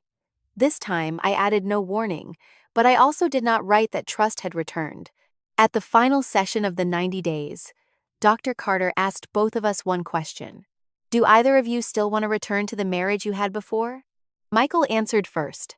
No, it functioned because my wife stayed silent. I don't want that anymore. I answered afterward.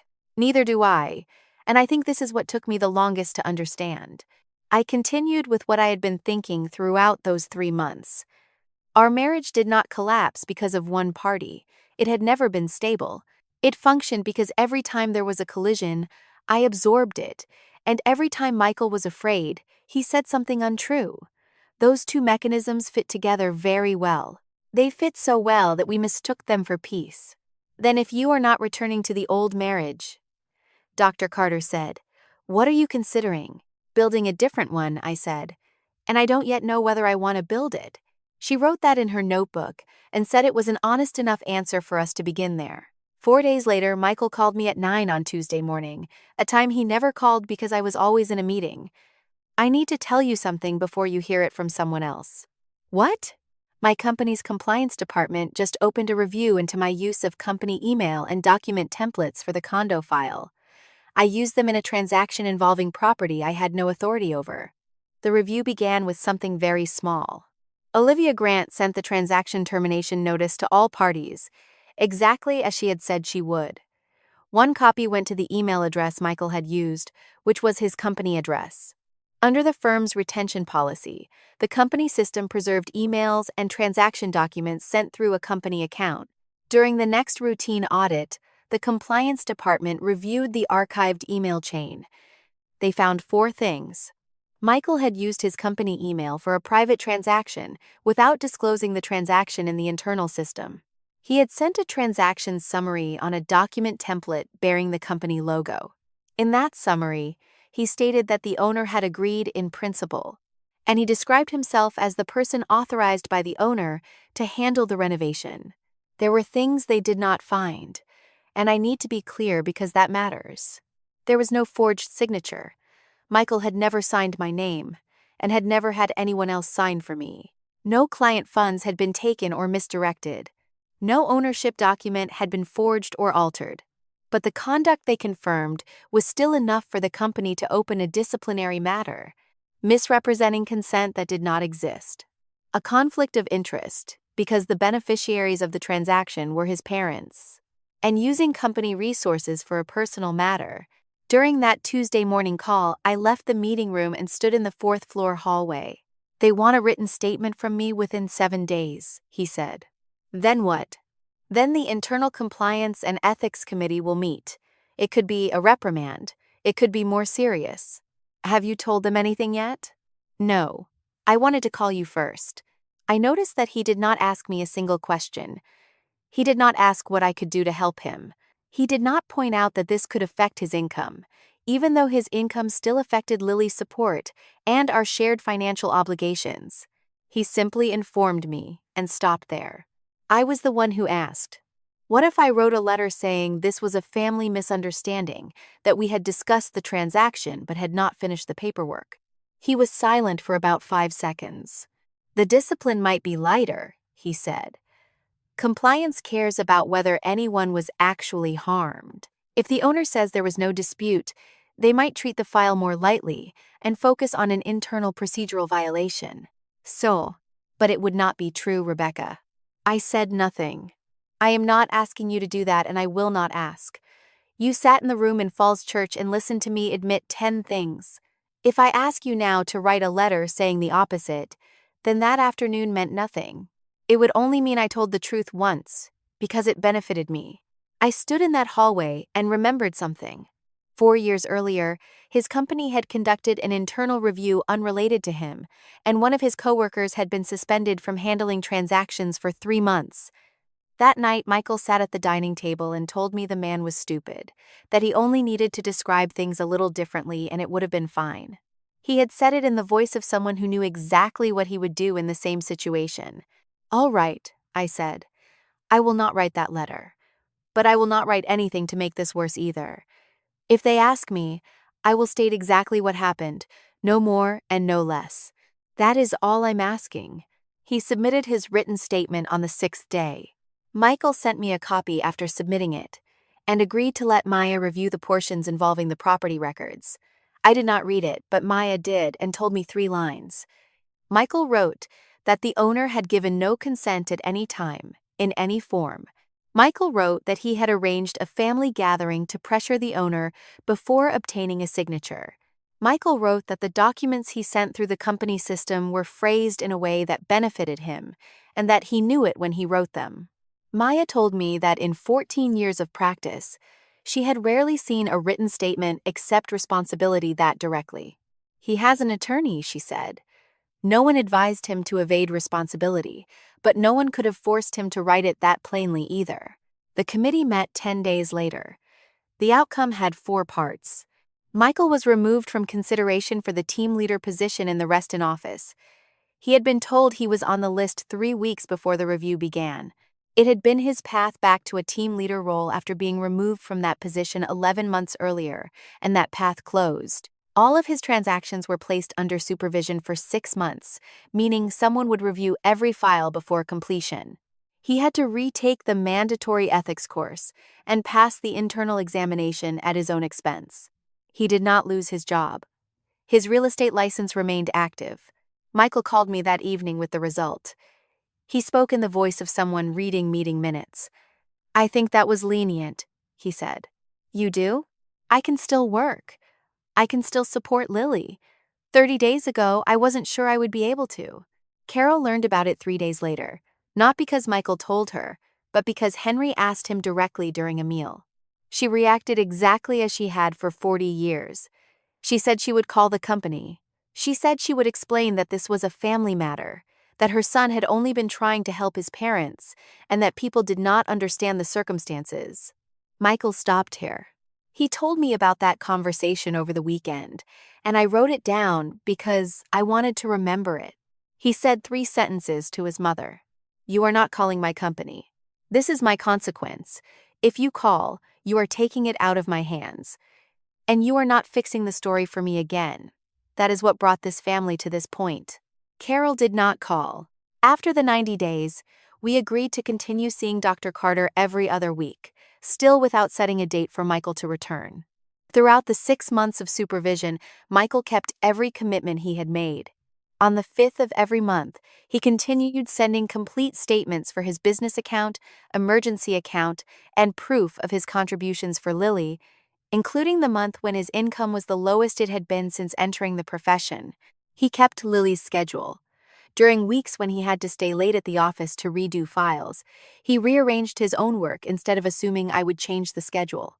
He continued individual counseling on Tuesday mornings and met with Dr. Carter and me every other Thursday afternoon, and he never once said that because work was difficult, he should be relieved of any part of his responsibility.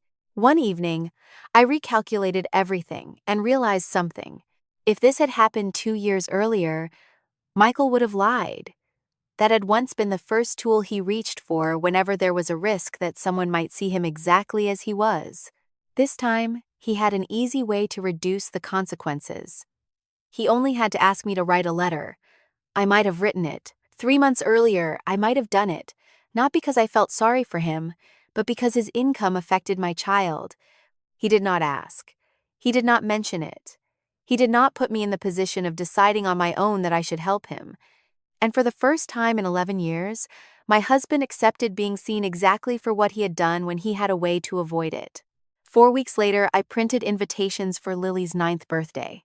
She wanted the party at a park, wanted a lemon cake, and wanted both Grandma and Grandpa invited. I sent invitations to the relatives who usually attended Lily's birthday, including several who had sent me messages before. That afternoon, one relative replied, "I hope there isn't another property war this time." The message the day before was from Denise. I did not answer. I chose Nottoway Park for the birthday party, and I chose it deliberately. No one owned that place. No one could stand in a public park and announce that they were granting someone else permission to be there.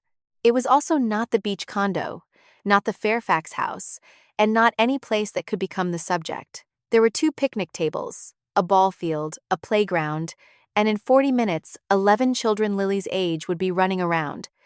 If the children were loud enough, the adults would not have time to discuss the things adults usually discuss. That was my plan. I told no one. Michael arrived 40 minutes before I did. When I arrived, he had already covered both tables, set out the cooler, plugged in the electric balloon pump, and was struggling with an extension cord. He wore a t-shirt and jeans. He was working alone, taking no photographs and sending no message to tell me he had arrived early. I knew because I saw everything that had already been done. Carol and Henry arrived exactly at 10. She carried a medium-sized gift box wrapped in yellow paper.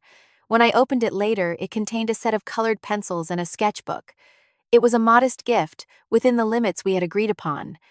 She did not walk directly to Lily. She stopped about 10 feet from me and waited. "Go ahead," I said. She hugged Lily and wished her a happy birthday, then stepped back so Lily could run to her friends. For the next 2 hours, Carol did not say one word about the condo, the car, or who owned anything. She poured drinks for the children. She cut watermelon. She asked my permission before taking Lily to the playground, and she asked by looking at me and speaking, not by standing up and simply going. Henry sat at the table behind us and watched the cooler throughout the party. There was one moment I noticed. Around 11, a relative sat beside Carol and began speaking in a low voice, the kind people use when they are introducing a subject. Carol listened for about 10 seconds, said one short sentence, and the other person changed the subject. I did not hear what she said. I only saw the topic die where it started. The incident happened when it was time to cut the cake. The cake was lemon, 2 tiers, with 9 candles and a plastic unicorn on top, because Lily had insisted on the unicorn. The children crowded around the table. I held the cake knife, and Michael stood to my right, holding paper plates. The children sang. Lily blew out the candles. I cut the first slices while Michael handed a plate to each child. Once they had cake, Lily and her friends ran to the grass near the playground. Their voices still carried across the park, but they were far enough away not to hear the adults around the table clearly. I set down the knife. Michael was straightening the stack of paper plates when Denise said it. She did not exactly shout, but she spoke more loudly than necessary for the people nearby to hear, and I think that was intentional. "So, Rebecca finally won the war over the condo, right?" 2 or 3 people laughed. It was the short, uncertain kind of laughter people make when they do not yet know how they are supposed to react. I opened my mouth. I had an answer. I had carried it since the first weeks. It was in a file on my computer with 5 photographs of documents. Michael set the paper plate on the table. "There was no war, Aunt Denise." The entire table went silent. The children were still loud in the distance. "The condo in Wrightsville Beach belongs to Rebecca. It belonged to her before we were married. The car belongs to her too. She bought it before the wedding with the inheritance from Aunt Margaret." He continued at the same pace. "I was the person who lied. I told the family I bought the condo. I said the car was a gift I gave my wife. I said those things for 8 years and let everyone believe them." He paused for 1 second. "So if you think Rebecca won something, it was something I created first. She did not take anything from me. She did not take anything from my parents. And what she had to hear all those years was my fault, not hers." Denise said something about only joking. "I understand that you meant it as a joke," Michael said, "but today is my daughter's birthday, and I will not let that sentence exist one more time." Then he picked up the paper plate and called the children back, saying that whoever wanted the corner of the cake with the unicorn had to sing the loudest. I continued cutting cake. My hands did not shake. I remember that because I was surprised they did not. As I served the cake, I realized something. Michael did not look at me. not once while he was speaking. He did not search for my eyes to see whether I noticed. He did not turn toward me afterward with the expression of someone who had just done something good.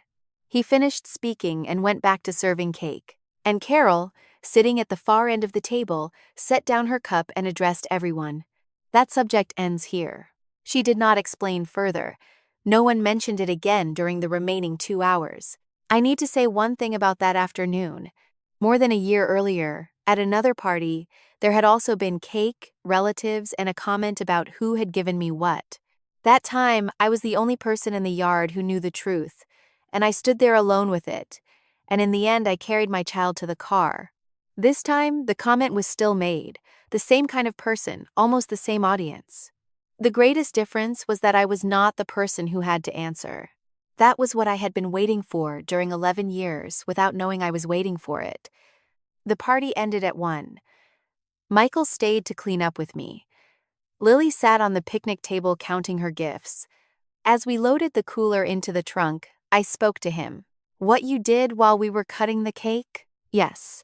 It meant something to me. He closed the trunk. Thank you for saying that. But I want to make one thing clear. Go ahead. One afternoon of doing the right thing does not erase 8 years of doing the wrong thing. I know that. And I did not say what I said so you would open the door for me. Then why did you say it? He thought for a moment. Because I should have said it at my father's party. I was standing right beside you and I did not. What I said today was the sentence I owed from that day. It was not a gift to you. He drove Lily to my house and stayed exactly 15 minutes to carry in her gifts, then left. That evening, after she fell asleep, I sat at the kitchen table with a cup of tea and did what I had done once every month. I opened the file containing the 3 questions. Does he do the right thing when no one praises him? Does he tell the truth when the truth embarrasses him? Does he keep repairing the damage when he does not know whether he will be allowed to come home? I reread every answer from the beginning. Then I realized I was measuring the wrong thing. Those 3 questions tested whether someone was trying. Michael had given me enough time and enough evidence to answer that. The next question was no longer whether he was trying. The next question belonged to me. Throughout the separation, I had believed divorce was the safe choice. It was clear. It came with documents. It did not require me to trust anyone.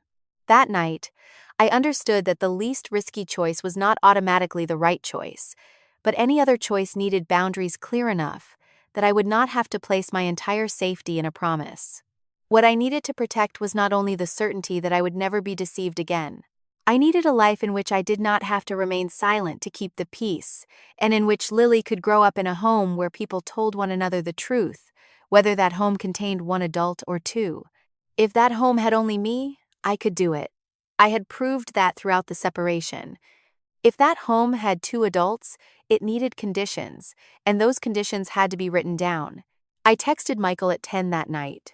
I am not ready for you to bring your suitcase home, but I am ready to meet with attorneys and see what a safe attempt at reconciliation would require. The first thing Maya said when I called her was something I did not expect. Michael needs his own attorney, and it must be someone I have never worked with. Why? Because if anything happens later, I do not want anyone to be able to say he signed a document explained only by his wife's attorney. You are building something intended to last. It has to withstand the worst-case scenario. Michael hired Alan Foster, a family law attorney in Alexandria, whom he found himself. Mr. Foster met with him 3 times before he signed. Michael later told me that during the second meeting, Mr. Foster said most of the document was unfavorable to him and that he had no legal obligation to sign it. Michael said he understood. Before the signing date, we exchanged complete disclosures of assets, debts, and income. Maya and Mr. Foster each confirmed that their client had received independent advice and was signing voluntarily. The postnuptial agreement was 11 pages long.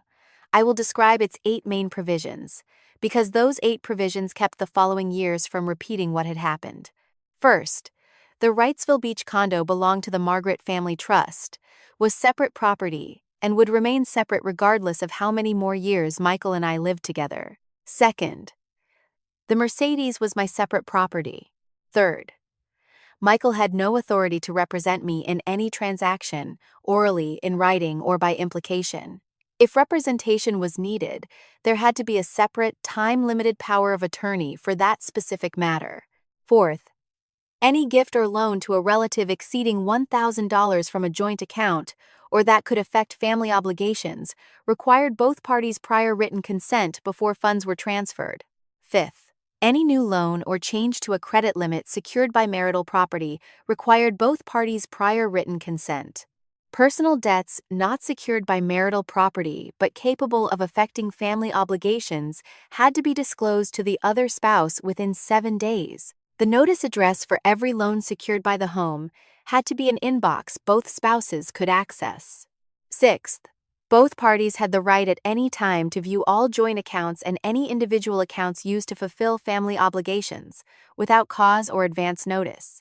Seventh, as between the spouses, the person who incurred debt through separate professional activity was responsible for repaying it unless the parties had agreed otherwise in writing.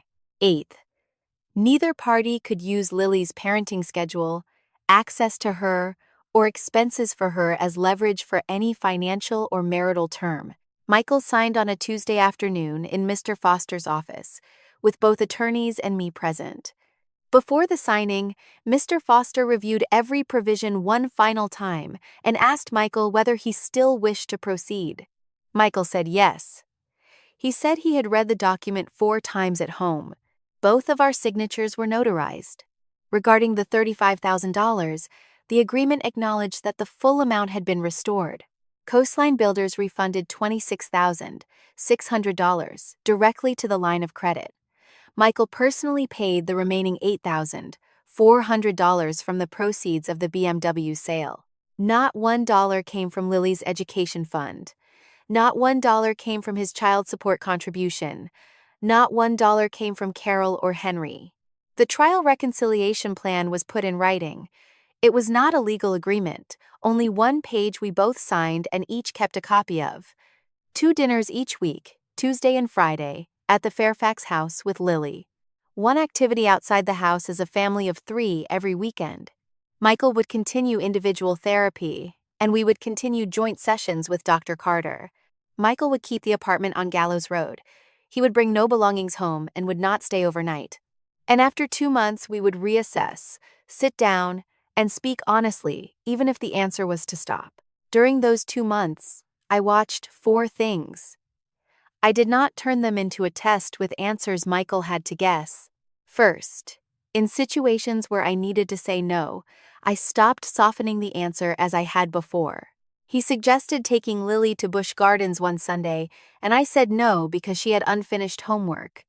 He asked to move Tuesday dinner to Wednesday, and I said no because I had already made plans. He suggested buying Lily a new bicycle, and I said she did not need one yet. All 3 times, he said okay, and the matter ended there. No sighing, no bringing it up again the following week. No telling Lily that Dad wanted to do it but Mom would not allow it. The last of those was what I noticed most. Second, I asked difficult questions. I asked about his sales figure that month. I asked whether he had skipped or rescheduled any therapy session without telling me. I asked whether there had been any time in the previous 6 months when he wanted to lie to me and stopped himself. He answered yes to the third question, twice, and told me both occasions. Once, he had lost one of Lily's school forms. Once, he had canceled a therapy session because he did not want to go. He had rescheduled it himself and attended a replacement session that same week. Both were small things. That was why I believed him. Third, I watched whether he became defensive when questioned. He became defensive twice. Both times involved work, and both times he came back on his own within a day, said his first response had been incomplete, and answered the question again. Fourth, I watched whether he handled Carol himself. During those 2 months, Carol asked to see Lily 3 times, and all 3 visits were arranged in advance with Michael and me. One Thursday morning, she called Michael and said she wanted to pick Lily up immediately after school that day, without going through me because it would be more convenient. Michael said no, because there was no prior agreement and insufficient notice. He did not text me to push the decision onto me. That evening, he simply told me it had happened and that he had handled it. The 2-month review took place on a Tuesday evening after Lily went to bed, at the kitchen table. We talked for about an hour. I told him I had seen enough to continue. Then he asked a question I think he had prepared for a long time. Rebecca, I'm asking honestly. If I come home one day, can the two of us build something that genuinely belongs to both of us? I know the condo will never be mine. I am not asking for it and do not want to ask for it. I'm asking whether there can be something else. I immediately understood what he meant. He was not asking about property. He had spent 8 years learning that property did not give him what he needed. He was asking whether he could belong to something without having to lie in order to be present in it. Maybe, I said. But it has to be built slowly. And it has to be built with truth, including the parts that make you uncomfortable and the parts that make me uncomfortable. I agree. You have not asked me what that thing is. I thought I didn't get to choose that part. You do get to choose.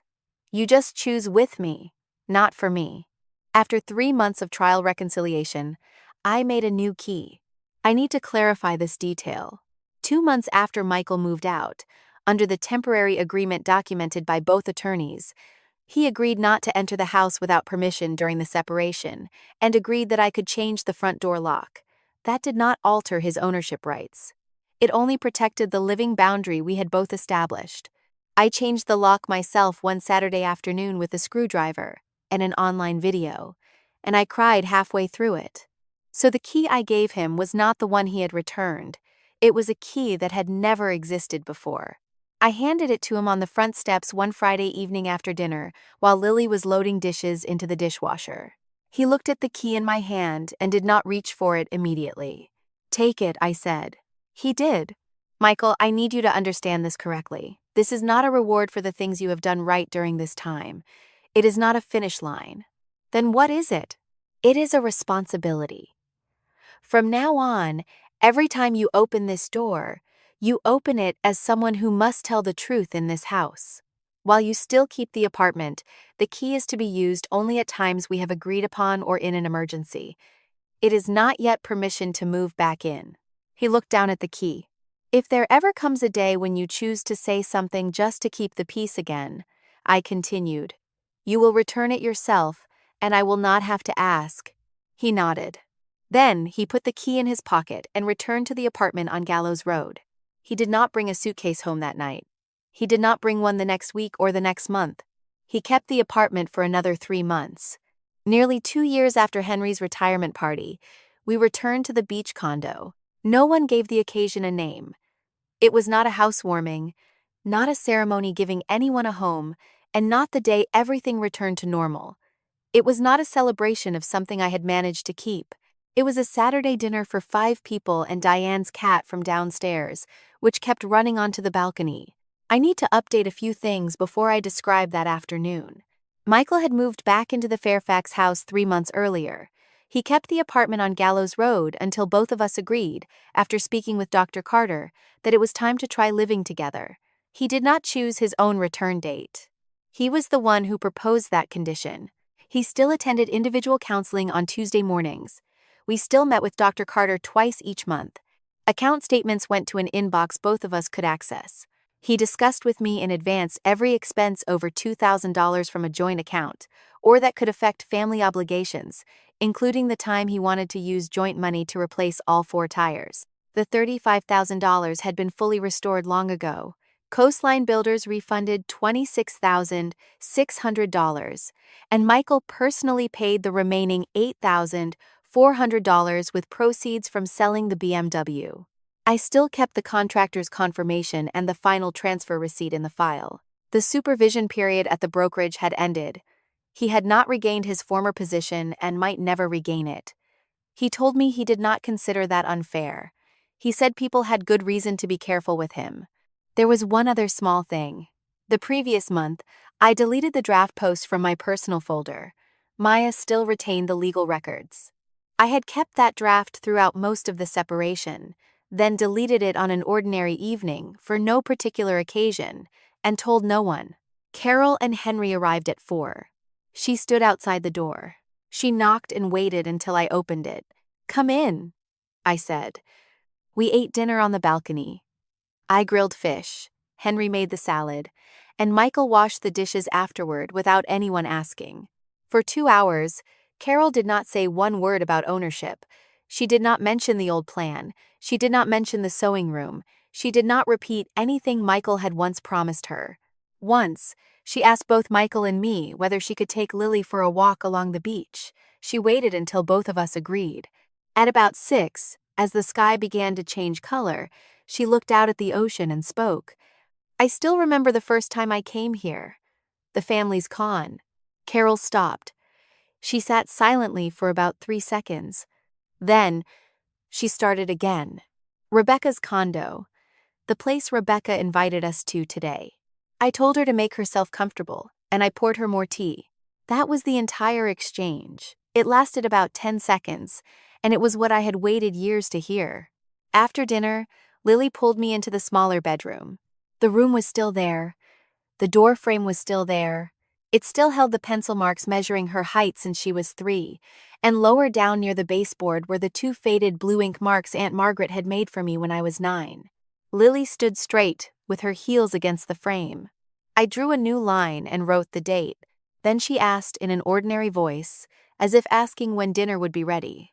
Does Grandma know who owns this condo now, Mom? She does. Has she known for a long time? She has known the truth for a long time.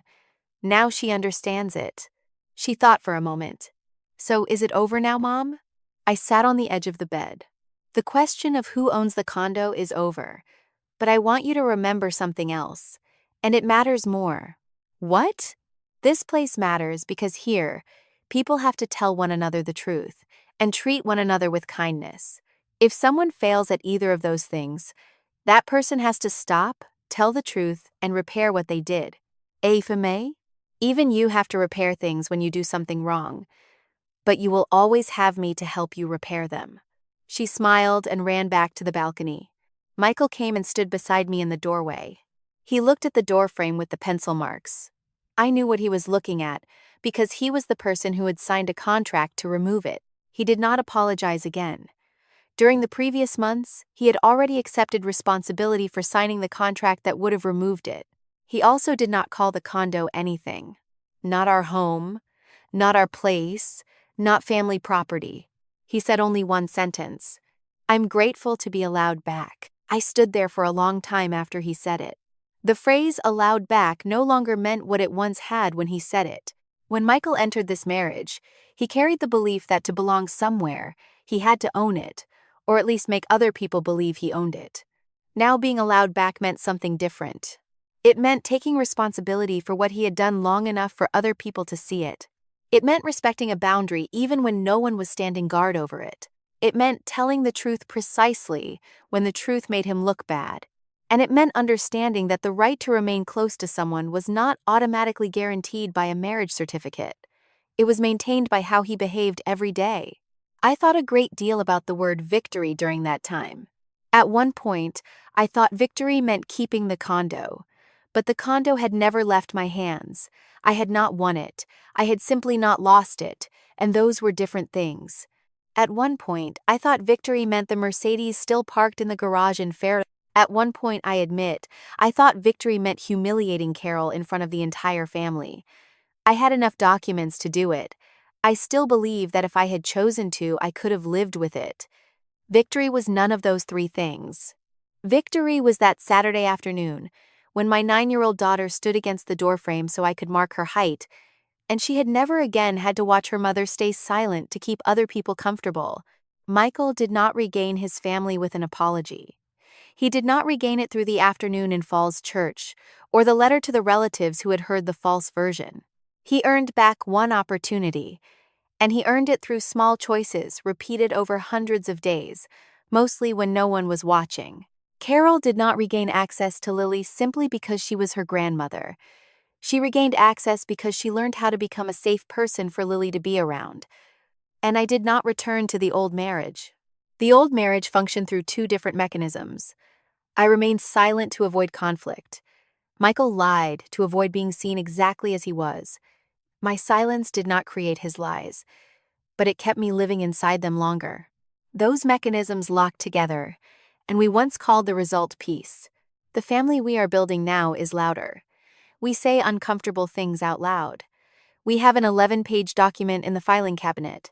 We have evenings when we have to sit down and discuss something again after already discussing it 3 times. It is less romantic. It is far more real. The beach condo and the Mercedes still belong to me. But that is not my victory. My victory is that my daughter no longer has to watch her mother remain silent to keep other people comfortable. Michael did not return simply because he was my husband. He returned because, day by day, he learned how to become honest enough to be present in this family and call it home.